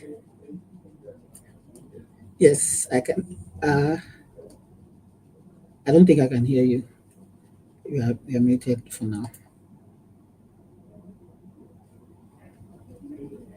No. Okay. Check that, and then we'll come back to you. But I'd like to welcome our speakers to the stage. Welcome Yvonne, welcome Tishon. It's a pleasure having you on. Okay, I see Ni says she's ready, so I'm ready. Can you hear me now? yes, loud and clear. Sure. So I'll Thank hand you very over much. the stage to you. Okay. All right. Thank you very much, Daniel. Good day, everyone. Thank you for joining us. I'm happy to be here. And today's conversation, as Daniel has already shared, it will be focused on telling, storytelling, corporate innovation, and how entrepreneurs can build impact through meaningful partnership. And to help us, with this discussion, we have Yvonne and then Herbert. Um, y'all welcome, Yvonne and Herbert. You're welcome. Yvonne, can you hear me? Yeah, no, I can't hear you. Mr. Herbert, please, can you hear me?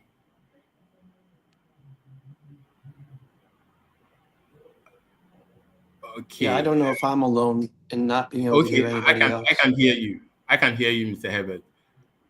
Yvonne, I can hear you. Whilst No, I can hear you. I still can't hear you. Okay. Whilst we figure out with Yvonne, Herbert, I think we'll kickstart with you. Please tell us about yourself. And yes, we'll kickstart with you. Please introduce yourself and tell us about what you do.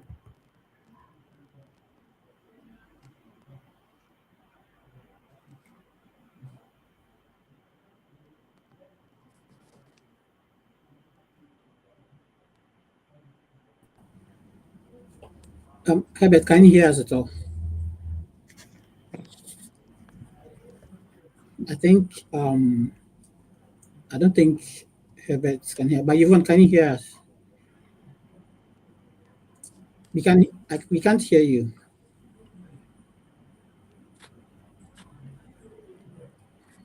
Okay, so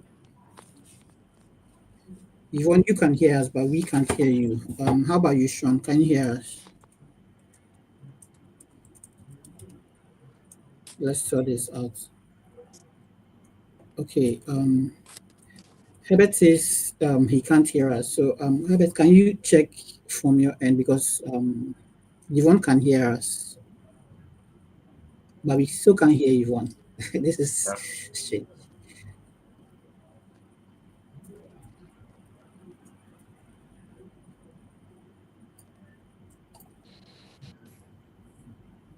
Can you recheck your devices again to see if there's an issue because I can hear Ni. Come back here. Okay. Okay. How about you, Sean? Can you hear us now?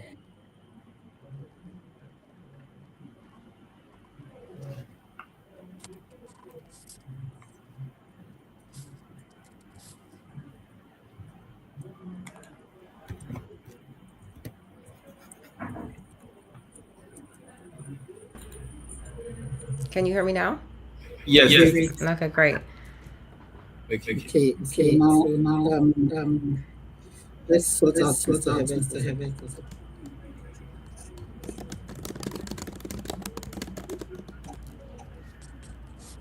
Yeah, he might need to So I rejoin think like we I can did. move forward with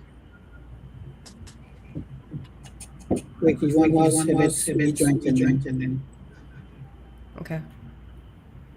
right. So back to you. All right. Thank you very much. And while we say Herbert joined now. Okay, he's back.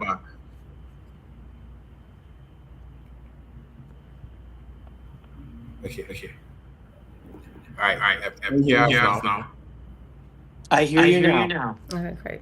Okay. All right. Thank you very much. And thank you very much for everyone for joining wherever you are. If you have any questions, you can. Okay. So to start, please introduce yourself and tell us what you do. Sure, I'll kick it off. So, my name is Yvonne McNair. I'm the CEO for Captivate Productions. And what we do is live events and experiential marketing. We work with some of the top brands in the country, artists and brands, to help them bring experiences to life. So, with artists, we work with them by way of concerts, festivals, live events, and we connect them with brands. So, I have always lived in the intersection of culture and music, and I've been in business for 16 years now. Wow. That's a lot. We'll dive into that more as we go on. Okay, Mr. Herbert. Well, I'm sorry that, to be honest with you, I just lost audio again once she finished introducing herself, but I certainly can try and move forward and introduce myself. Sean Herbert, career journalist, worked at CBS News for most of the last 35 years. In that role, I cover a lot of breaking news assignments. In that role, I've been on assignment about 20 times to Haiti, back and forth, sometimes long durations, other times very brief, in and out, since the earthquake in 2010. So I certainly have been on the ground often. I have a lot of relationships there.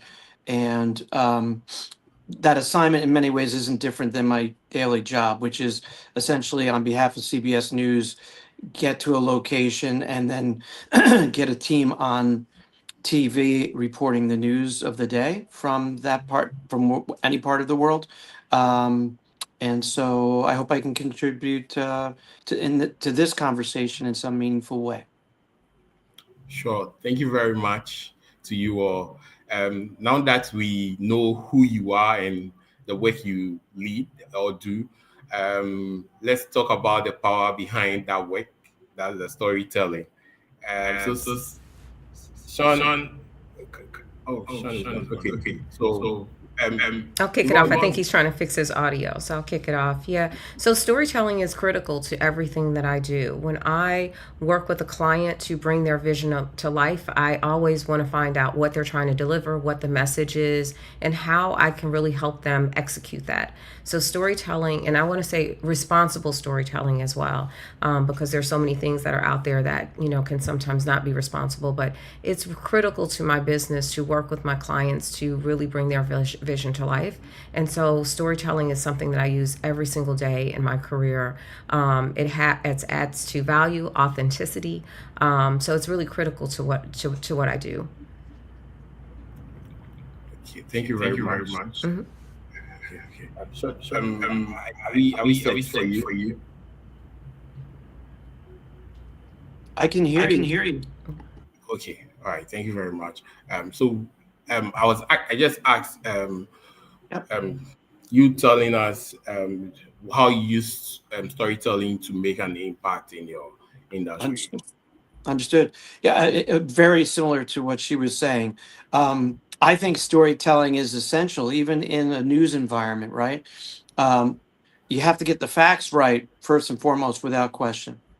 At the end of the day, my integrity and my ability to tell stories honestly, transparently, authentically, everything you just said is the most important thing. The pun intended is it's paramount, right? Which happens to be our corporate ownership. But it's also because that's what makes the news of the day relatable, right? It's really important that when talking about a cholera outbreak or um, anything having to do with breaking news, Haiti just had a terrible encounter with this hurricane. We've done a lot of hurricane and other natural disaster related stories in Haiti. I think it's essential that the storytelling is what captivates people, makes it compelling, makes it memorable, and really grabs the audience. And then you obviously, hopefully, through that storytelling, you're informing the public either on what's happening or what you can do to help, so on and so forth. So I do totally agree. Storytelling is essential to really providing memorable content that informs the public. Okay, that was powerful. Thank you very much. Yvonne, talk of you build brand campaigns and work with global companies. How can companies create marketing strategy that balance profit and impact? Well, I think in today's times, it's really important to not separate profit from purpose, or just to separate profit from purpose. I'm sorry. I think that brands really need to be accountable. I think that brands need to work with their consumers to build long-term trust and loyalty. And I think that in today's times, we've seen some of that go away, and I think it's important to have. For what I do, I really try, and I think Sean mentioned integrity. I really try to work with integrity and, encourage my clients. Like, it's not always the easy route, the fast route. We want to build with integrity. And so sometimes that may take us a little longer to do. But I think it's really important to understand what your purpose is and focus and follow your purpose and not be deterred from things that can take you off your purpose. So every single day in what I do, I make sure that I am accountable to both my clients as well as to my personal network, my personal and my professional network. Okay, thank you very much. I have a question, a follow-up question, but then I'll go on to Sean to find out from him. I'll come back to you and then ask the follow-up question. Yes. So I also want to find out, I don't know if you have any addition to that as well. Well, it's interesting. I think what we're seeing right now in the world, as far as their interest in media coverage, is they're looking not for the constant sort of death and destruction and sort of negative realities. They would prefer more uplifting, inspiring storylines. And I must say, not only would I appreciate the opportunity to go to Haiti and tell positive stories, but it's the best way to really help not only educate and inform the rest of the world about all the good that's happening in Haiti and talk about the value of their culture and the strength of the people.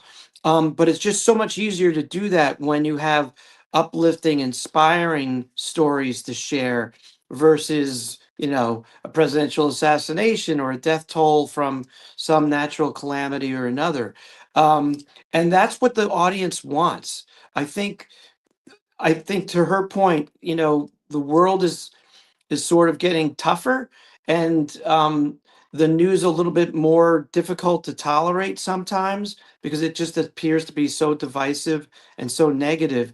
But the reality is there's a lot of positive stories in Haiti, and there's not a better privilege or a greater honor for me than when I get to share positive stories, particularly overcoming obstacles and thriving in an environment where perhaps some people wouldn't. So I just think there's a lot of opportunity when you focus on those positive story ideas, those more uplifting, inspiring ones. All right, thank you very much. But Yvonne, I want to find out from you. Do you think there are any challenges associated with building the brands? And then how do you overcome them? Yeah, and before I answer that, I just want to Yeah, say yeah. to Sean's point about those stories. I think that I thank you for sharing those positive stories, because it's like you have your work life, and that can be hard, and then when you turn on the news or when you turn on and you see nothing but negative, it can really break you down. So it's like I look for those positive stories. So I appreciate what you're doing, Sean, in terms of focusing on the positive, because I think that's really needed. That's like what I want to consume, when I'm watching stories. So I do appreciate that. In terms of your question about challenges with building a brand, yeah, I mean there's always challenges to building a brand. When I work with my clients, and as I said, I work with a lot of artists and celebrities. Sometimes you got to align on what that brand goal is. Sometimes when you talk about negative stories, sometimes people think that that's the way they have to go to become famous. They want to do to go viral and have these viral moments. So I really like to align with my clients to make sure we're clear on what the goals and the objectives are to build that brand, because I'm not going to take on everything if it doesn't align with who I am as a person and speak to my work ethic and my integrity. I'm not going to take on that client. So I want to build brands that want to build themselves in the right way, and that's positive. I can't use the word integrity enough.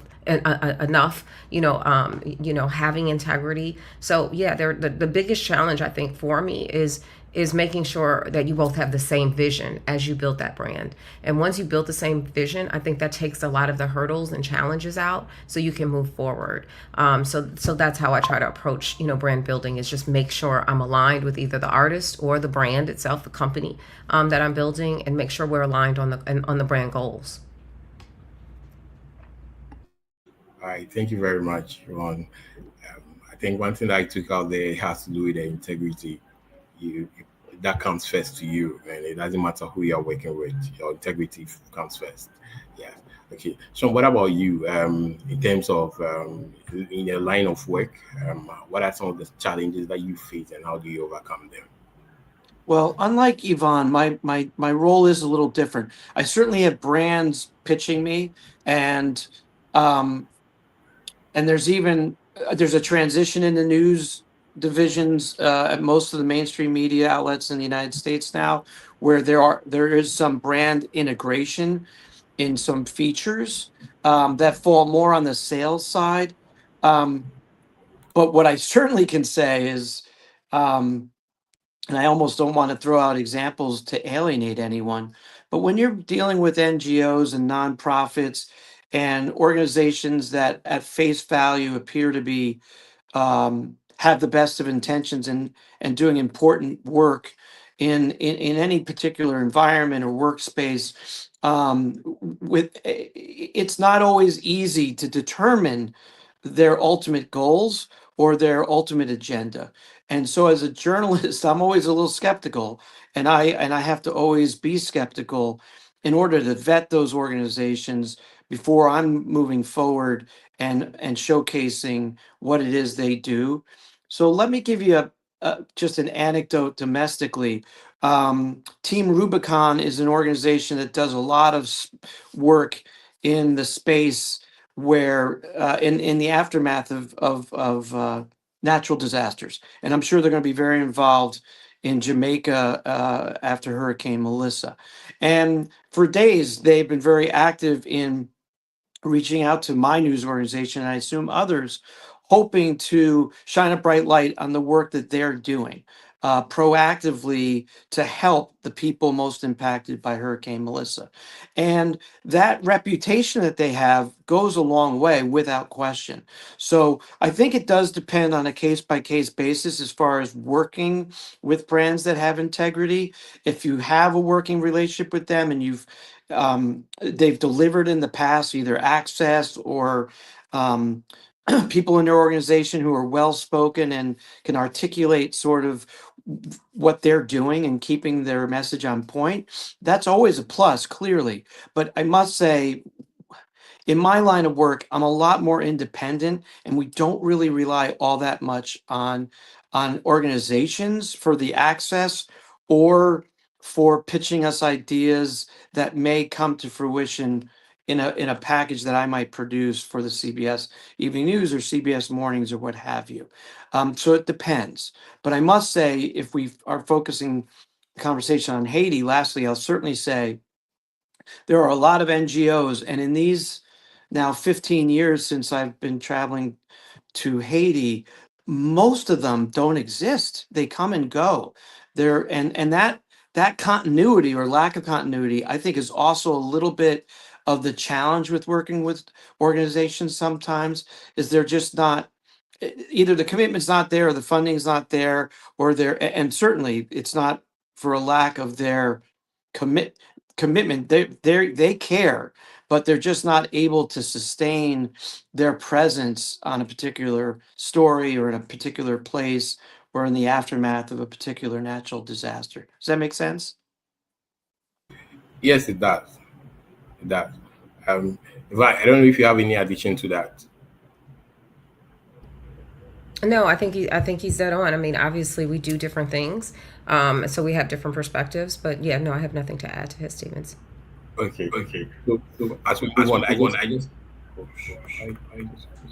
okay. So as we are moving on, we want to find out from you on what is that advice you give to an entrepreneur who wants to work with a corporate who wants to work with a corporate to grow their impact. Yeah. Yeah, I mean, I think collaboration has always helped me thrive as an entrepreneur. I look for strategic alliances to build partnerships and, and being collaborative. And I think as an entrepreneur, we have to understand that, we don't know everything. So it's good to have a team to support you, to help you with the things that you don't know. I mean, sometimes I think that as an entrepreneur, you wear many hats. And, for a variety of reasons, it could be due to finances. It could be doing, that you haven't scaled your business yet.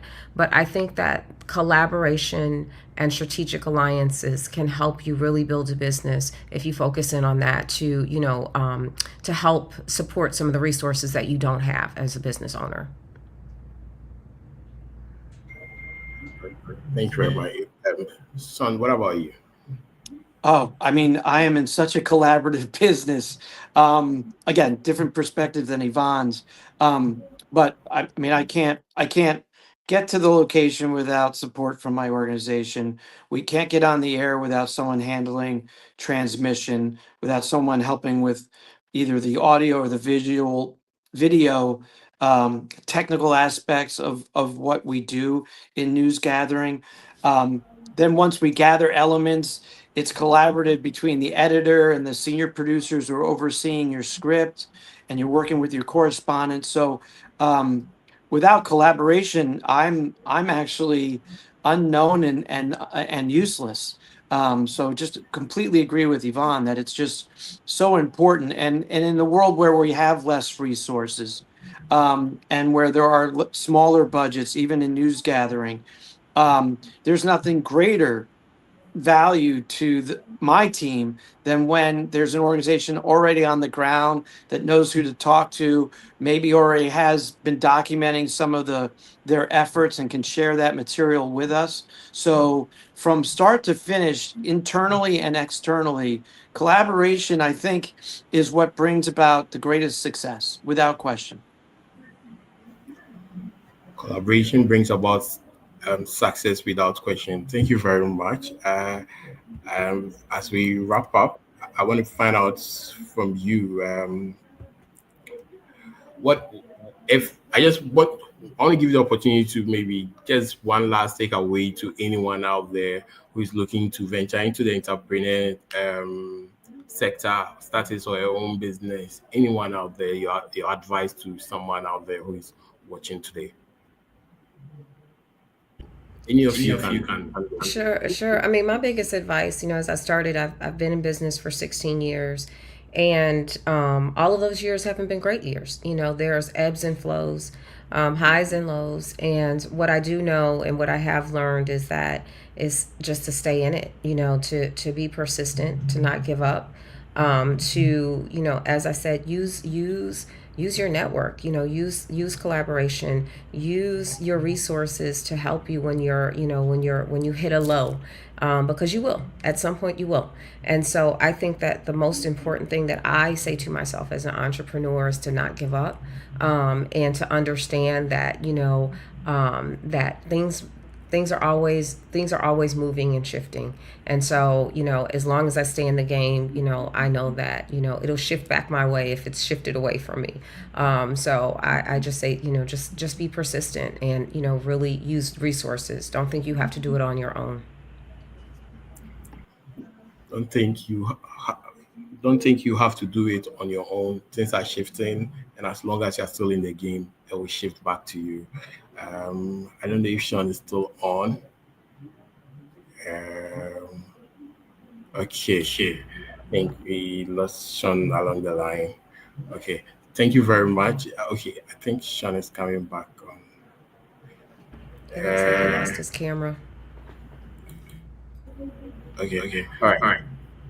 I'll hand over to Stan at this moment. Right. Thank you so much. Thank you. Thank you. Thank you for the amazing discussion. Thanks for having me. Great.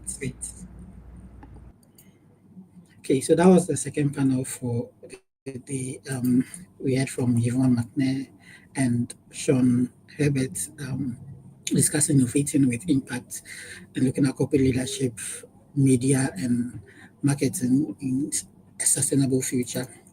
We'll be transitioning to the next panel, and I'm just going through some of the comments here. Is Haiti opening for business? I believe Northern Haiti opens for. Yes, I believe that's opening up as we go along, and we'll be transitioning to our next panel. We've heard from the first panel, that's the power of innovative impact, tech and finance, innovation for emerging economies. Then we just heard from the second panel, that's innovating with impact, corporate leadership, media, and marketing in a sustainable future. We'll be having the next panel, which is on building the future. That's looking at entrepreneurship and sustainable innovation. And we have an amazing lineup of speakers that will be joining us.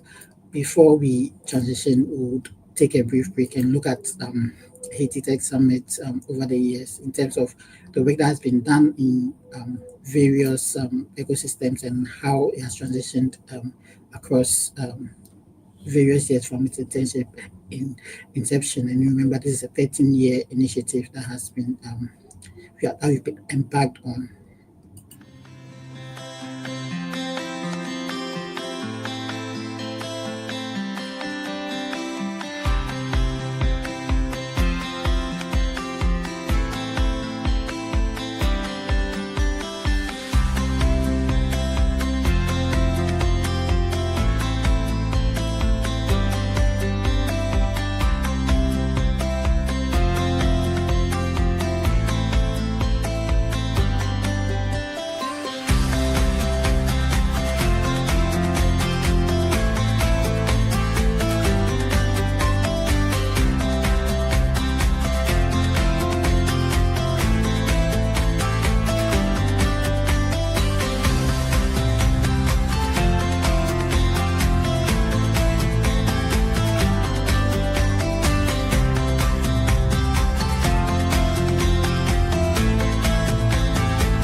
Hey, welcome back. And I'm pleased to introduce the next panel that will be talking about building the future, entrepreneurship and sustainable innovation. Um, it will be championed by an amazing lineup of speakers exploring how entrepreneurs are turning challenges like climate change and AI disruption into opportunities, not just for profit, but for purpose as well. So join me in welcoming our esteemed speakers. We have Bronson, we have Dan, and we have Richard on the session today. Welcome, welcome, welcome. It's my pleasure to have you on the session today. Thanks for having us. Thanks, Ronald. Great. Okay, so to kickstart this discussion, I'd like you to just introduce yourself and tell us what you do. I'll start with you, Bronson. Sure. So I'm co-founder and CEO of One Earth Rising. We are a gaming platform that enables video game characters to move across different games. So basically, you can play a character in one game, move it across other games. It's the groundwork or the core technology uses blockchain, but in a new and different way. Our background, though, we actually started the company with a vision to create fun, engaging games that drive social impact, but not tell gamers that. So the whole premise was let's make fun, engaging games, and then as gamers play and learn about the effects of climate change on hurricanes, pretty timely topic right now, in the Caribbean, that they would then share more, and it would create a positive feedback loop. And effectively, the ultimate goal is to drive revenue by driving positive social change and creating that feedback loop. And so that's still a part of our DNA, but we've stepped back from making the games ourselves and are putting the technology in the hands of other game developers. Great, welcome and glad to have you on. Diane? Thank you very much for having me. Hi, everyone. I'm Diane Grissel. I am a perception analyst, and for the past 30 plus years and counting, thus the gray hair, I have been advising companies and individuals on their corporate messaging. And what I mean by a perception analyst is I spend all day long looking at the thoughts that people, all day long we're absorbing thoughts, we have beliefs, and those merge together and become the perception or the operating system, using a technical term, by which we make every decision. Oh, great. Welcome to you as well. And now to Richard. Hi, thanks again for having me, Daniel. Great to see you again. My name is Richard Ashe. I worked at Google for 15 years and been in the tech industry since 1997. All the way back in the day, I was a high school English teacher for exactly 1 year. So one of my students told me I didn't look like a teacher. I look like a business person. So I've been in business, but I stay heavily engaged in education, firstly through my nonprofit, something called Breakbeat Code, where we teach students computational thinking, coding, and technical courage through music. So we teach kids how to create music with code. We've been doing that since 2017. We've reached 55,000 students in 43 countries, including Haiti. So that's, in fact, Haiti was one of the first countries outside the US that we reached. And that's my nonprofit. Recently, I started a for-profit entity where I focus on AI education primarily for small businesses. So that would be focused on, for example, a C-level executive who is interested in looking at how they can bring AI into their business, but is not really sure where to start, because there's lots of excitement, but also lots of noise. And we help sift through that, train the teams, as well as help them transform their business. So we actually have offshore development teams that can develop specific solutions for our customers.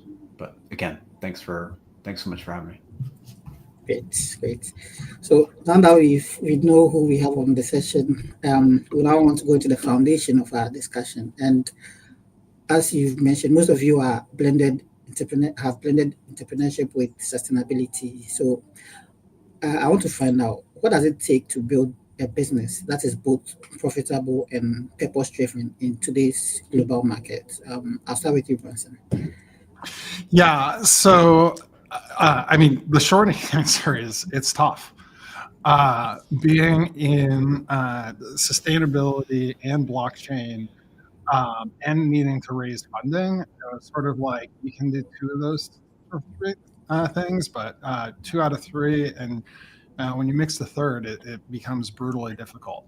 And what we sort of the decision that we made was to keep the sustainability core to who we are and what we're knowing that that's part of what we're building.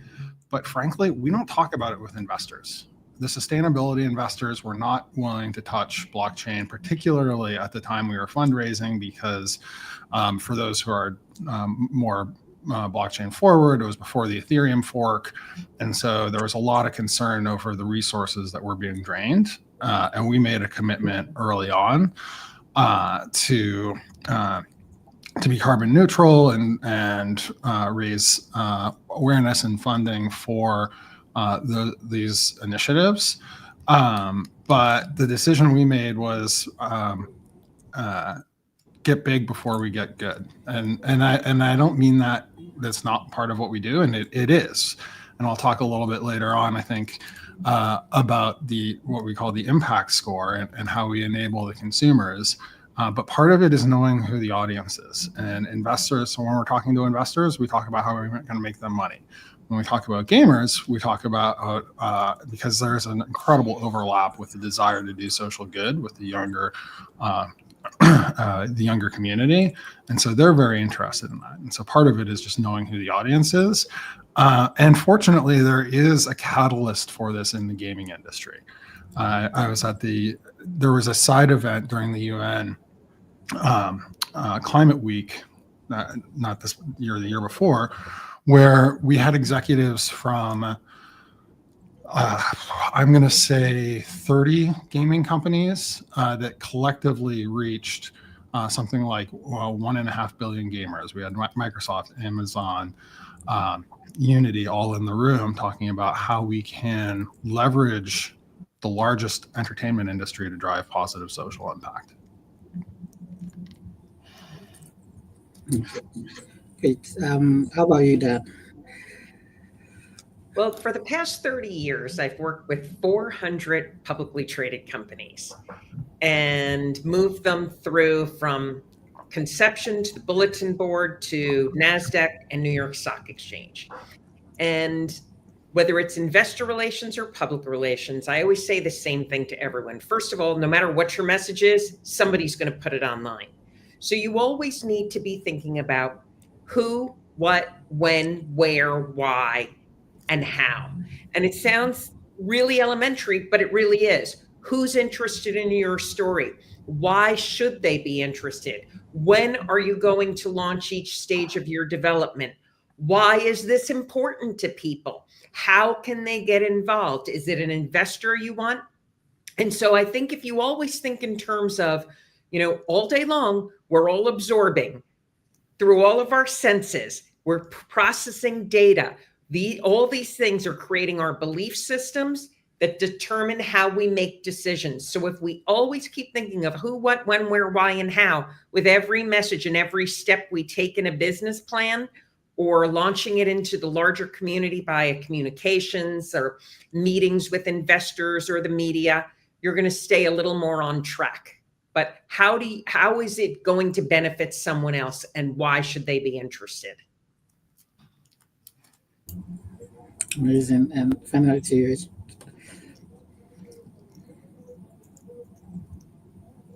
I don't think I can hear you.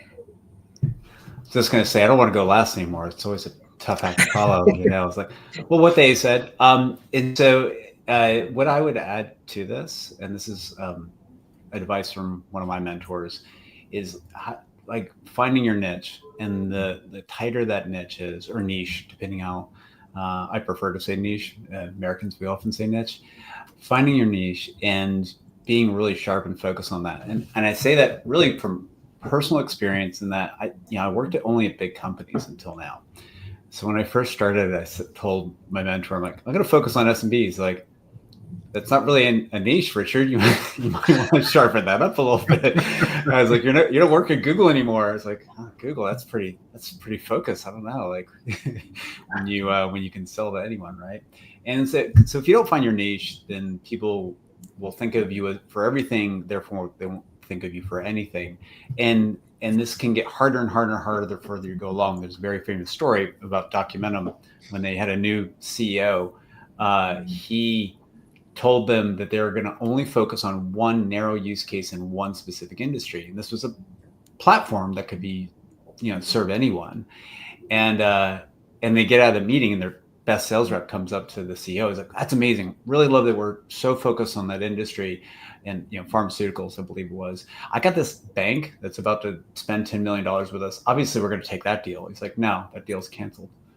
It's because he was so adamant about like, no, we're never going to be successful unless we really start by becoming hyper focused on a specific niche, even if you have a product that can serve anyone. And it's really hard for entrepreneurs, I think, because it means you have to say no. But it's going to be a lot harder to say no to a $10 million deal when you're more developed than it will be for the 10K deal that you're starting off with. So I'm preaching to myself at the same time, as a new entrepreneur. Great. Thank you. And we now want to look at a creative ecosystem and the impact that it makes. That Bronson touched on earlier as well. How can creative industries play a role in building sustainable ecosystems and inspiring the younger generation to innovate for impact, Bronson? Yeah. So, and this is certainly something I'm passionate about. And when I say that we're focused on getting big, part of what we're doing though, and I think that, so if you look back over time, historically, people have effectively shown off with wealth. And then maybe 15, 20 years ago, you started to see this trend where healthfulness became a way that at least in some demographics, that people would show off. It would show off like on social media, like giving their kids a healthy meal. And I thought that was kind of an interesting shift and a positive one. And what we're trying to build as part of our platform is showing off by the positivity that you bring to the world. And what that means is we've created what we call an impact score. So it doesn't work with every game, but some games have a positive social impact. Some games can bring them in, and some games can just show off what that positive impact is. Mm-hmm. So for example, one of the early games that we made, I mentioned, helped drive awareness for climate change. It was an Animal Crossing style game on PlayStation. And as you played, you actually learned about how climate change was driving basically the increase in severity of hurricanes.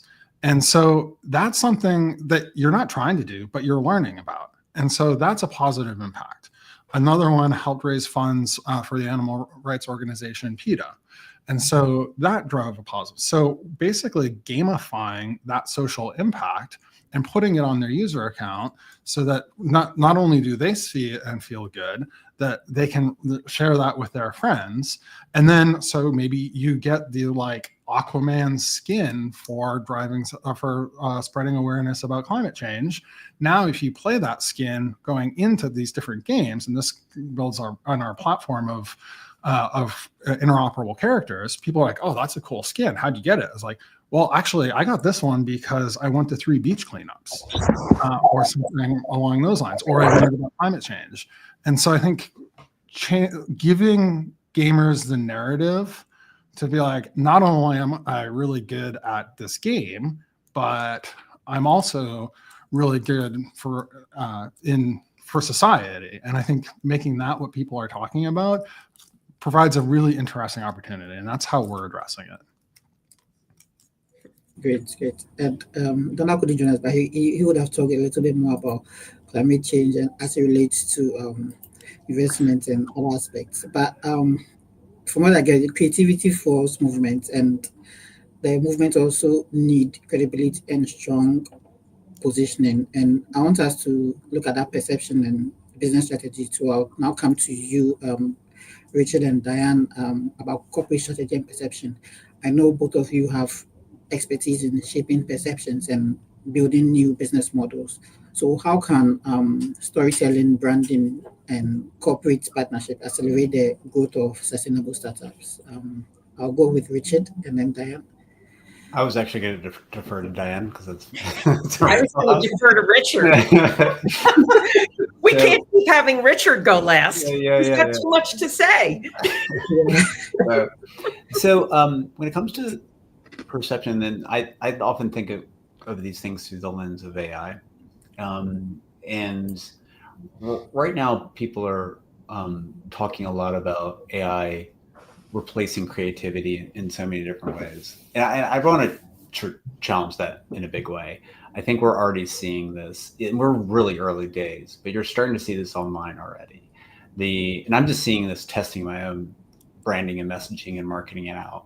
And the difference between something that the less I use AI in the process, the more impactful it is. Mm-hmm. Right. And so when I first started out with using these tools, I was using it for a first draft. And now I'm writing everything the long and hard way and then using that to basically critique my work. Mm-hmm. And I think that AI, we're all kind of learning about this stuff in real time. But I think that our ability to detect authenticity is actually going to get way sharper. We're going to learn what it sounds like when someone is leaning too heavily on things like AI to tell their story. And it'll come across. Today we can see it with the M dash. I think we're all getting quite used to that, long looking dash. That's such a clear sign. But we're now actually going to see it more and more, I think, in our language.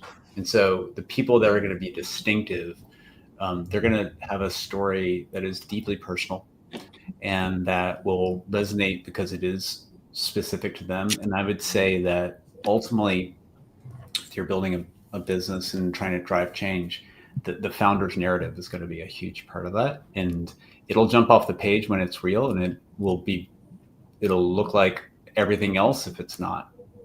Mm-hmm. That's a tough answer to follow. I always believe, everybody works so hard to get their clients. And I think it's really important to hold hands with your clients and reach out to them often, whoever they are at whatever stage you're at. Because it's those perceptions, those thoughts, those beliefs that are all merging to decide whether they want to continue to do business with you, whether they should expand their business work with you, are all things you can really only get from asking. I'm also a big believer when it comes to creativity is to empower people. And, you mentioned AI. I don't even know how many hundreds of people I've employed over the years, creating communication programs for over 400 companies. And in the process, I would always say to them, take a stab at this, write it the way you would write it. And to this day, if I had everybody use the exact same type, the exact same piece of paper, the exact envelope, put no name on it, fold it up and hand it to me, I could say this was written by John, this was written by Susan, because everyone has a distinct voice. And to your point, Richard, which is so important, and is maintaining your creative voice. Don't give it up, because I could pick it out in a split second. Although one thing you cracked me up with is I have always been a Dash user my whole life. And I one time got a major whopping, and I've been writing big time since I was probably in 5th grade. I've written 15 books. I'm a writer. And I actually had a teacher one time cross out all my dashes and say, you overuse commas and you overuse dashes. But I love dashes. They're such a good way to make your point in the middle. Well, I mean, the AI has been training on your books. That's the problem. Well, I have caught a couple of things there. I do know that. Yeah. It's unfortunate. Rhetorical contrast, that's the other one that's dying. It's not this, it's that. It's such a great way to communicate, but yeah, it's a tough one. Yeah, powerful messaging. As we wrap up, I want us to look at some practical steps for the entrepreneurs that we have on the session today. What practical steps can entrepreneurs in Haiti take or in emerging economies like Haiti take to embed sustainability and social good into their business models from the very beginning? I'll go around again from Bronson. Sure. So one thing to think about is I think it's important to broaden how you think about sustainability. I was at, I think it was Slush in Helsinki, and there was a sustainability side event. And I listened to an entrepreneur, and what she was tackling, and I thought was really, it changed the way I thought about sustainability. And we're literally tracking what is the positive, how do we define what is positive social good? And the point that she made that resonated with me is it's not just about the good, but it's also about the bad. So as an organization, you can be doing a lot of good, but how do you minimize the negative effects? And another event, I saw that Microsoft was talking about how they were pledging to go carbon neutral, and I'm like, really? And I haven't really followed. I'm like, okay. But the point that resonated, she's like, look, you may as a company be creating a lot of waste, but if you're also curing cancer, that's okay. If you're making cars and you're not thinking about how to minimize the environmental impact of the vehicles that you're making, then maybe that's not okay. So as an entrepreneur, I think it's important to, yes, think what you can do good, but also how do you enable your team to think about the positive choices that they make? And that can be as simple as, as common as it is now to work from home, that helps. That reduces climate change because it reduces the number of vehicles on the road. Thinking about from our standpoint, it's okay, we made a pledge that, and we never went on Ethereum because of the mega energy use. But we looked and were very deliberate about the chains that we would work with. Fortunately, now that as an industry, we've transitioned towards much more sustainable resource usage in blockchain. But that was really the consumers forcing us to, and frankly, the investors, from my standpoint, who said we won't touch this if you're not. And I think that's how we think about both sides of the equation. Great. Ben? I think Bronson made a lot of great points. I would just say I'm a big believer, whether it's a company, and I believe everything starts from the top down. So leaders have to encourage their employees as well as walk the talk. And in that involves doing self audits, corporate audits, personal audits, what we're saying, what we're doing. Because the biggest kind of crises I've had to deal with is where companies jumped on some bandwagon and said, oh, we're all about this. We're all about sustainability or whatever, the social, flavor of the month is. And they jump on it, but they can't substantiate it. So make sure whatever it is you're saying, you can substantiate. And it's a good way to audit yourself. That's what boards do on companies. They say, well, you're, from the 30,000 foot down, you're saying all this stuff, but are you really? So I'd listen to your board. I'd put together an advisory board if you don't have one. Take a pulse check with your customers, your employees, and ask, are you really doing what you say you're doing? Okay, great. Richard? And sort of tying those two together, I would say that it comes down to a systems thinking approach, right? So you could do so much good, both in terms of what you intend to do, in terms of the things you want to mitigate. But if you're not taking a systems thinking approach, there could be different elements in your value chain that are absolutely not sustainable. And because you chose them as a supplier, for example, it sort of nullifies or negates all the other work you did. And we've seen some, I'm not going to call any companies, but we've seen some pretty high profile examples of companies that have built their entire brand on sustainability for like decades, and they got found out. And they didn't get found out because someone in corporate just completely changed their mind and went against the grain. It's because they chose a supplier or a number of suppliers that had some practices that were extremely questionable, put it that way. And so a systems thinking approach allows you to keep your commitments and look at the whole problem, not just your narrow slice of it. Great point.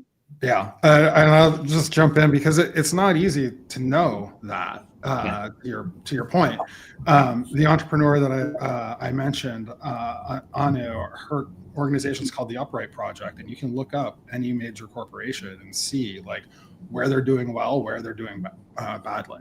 I know there are other groups doing it, but just knowing like if you need a way to check up, like I had fun when it came out yesterday, I think, going through them, like, I wonder how sustainable my car is. Like, ooh, that was a bad choice. But I didn't know, and I didn't think about it before. Great. Thank you all so much for your insights shared today. Before you go, just any last thoughts or your key takeaways that you'd like the audience to leave with? For this time, I believe you can decide if you want to go first or not.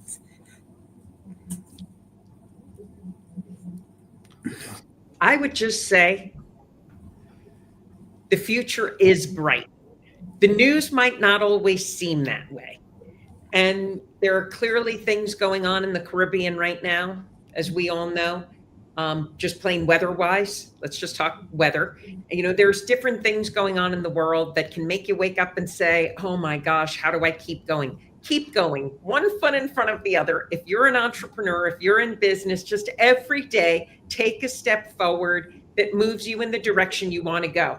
And it might be 6 steps in 6 different directions, but take them all each anyway. That's what I would say to anybody who's trying to get by in business today, tomorrow, or in the future. Great. Yeah, I love that, and I think I remember coaching an entrepreneur when I was on the investment side, I eventually joined him. It was Comixology, and he launched with DC Comics and Empowered, and it was a huge day. And I remember just telling him, I'm like, celebrate it, but no, there are ups and downs, and today's an up day, and bottle it up, save it, because you're going to need this energy soon. A couple days later, I won't say what happened, but it wasn't pretty. And I ended up pulling off on the side of the Highway 95 and talking him through what was a very rough point a couple days later. But you just got to keep going and try and make the highs higher and the lows higher, to Diane's point. So the one thing I would add, and this would go out not just to founders, but to parents and their kids. And that is, there are a lot of people in the AI space who are saying some things that are very scary. They're saying, there's one person, again, I'm not going to call him out, he knows who he is, who's saying, whoever will listen on any podcast, that 100% of jobs are going to be gone by 2027. Which is like the most ridiculous thing to say in the world. Okay, so I'm not going to, so my doctor is going to be immediately replaced by AI in 2027? I don't Probably think not. So, and I think a lot of things are going to change. There's some amazing amount of progress. There's going to be some tremendous amount of disruption as well. It's going to be a very both exciting time. There'll be times where it genuinely is scary. Some things will happen that will go wrong, right? And we all need to be really, really adaptive. But at the same time, I think that similar to the way the global economy works, if you talk yourself into a recession, you will have a recession. I think the same thing is happening when we think of, potential job disruption, job loss. If we tell ourselves this is going to happen in the next 2 or 3 years, then people that hire people start to say, oh, well, if no one's going to hire, maybe I shouldn't hire. And I think we need to be really honest about where this technology is today. And the vast majority of use cases, you actually need a human in the loop, someone who's highly competent. And if anything, as an entrepreneur, I have found that the more I know about these tools, the faster I get to the point where I realize not only that I need a human in the loop, but specifically who I need. I was like, okay, I know I'm not good at this. I've tried with AI, and now I know what 80% looks like. And now I know I'm really specifically who I want to talk to about that last 20%. Someone who knows something about things that I don't know as much about, like marketing, PR, whatever it is. And so I would say that would be my message. Like, this is going to be a very interesting time, a very exciting time, but we need to go in it with the assumption that humans are going to play a huge part in this transformation. Amazing. Thank you so much, Diane, Richard, and Bronson, for your insights. That highlights that the future isn't just about business, it's all about building impact-driven legacies. Thank you so much for your thought leadership today. It's always a pleasure having you on, and for your support over the years as well. It's been amazing. Thank you so much for the work that you do. Thanks so much. Thanks for having me. All right. So that was our third panel. To the audience as well, would say thank you for joining the session. We know it's been an amazing time over throughout the session, and we hope that we've taken away insights from speakers, and we hope that these insights inspire you to build boldly, build sustainably, and build for the future. It's been an amazing session throughout. If you've been on from the beginning, you could attest to the fact that it's been an amazing panel. The panelists for this year have been great. We heard from our keynote speaker, Rand and we also heard from the founder of the Haiti Tech Summit, Christine and team, early on, setting the tone for discussions and then doing more light on the speakers that we had for the day.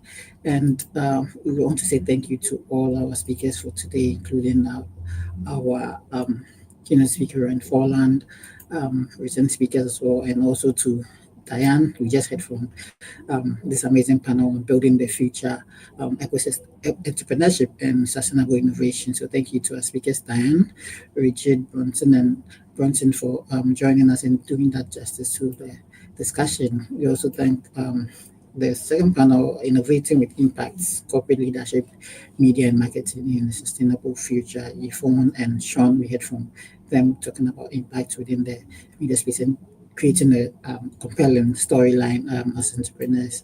And we also had early on from Seth Foreman, Natasha Bangaswell, Wesley Belden, and Katrina Crabb, the power of innovative impact, tech and finance innovation for emerging economies. We're thankful to all our speakers for the session today. Thank you to all our speakers that showed up today for the 2025 edition, AI edition.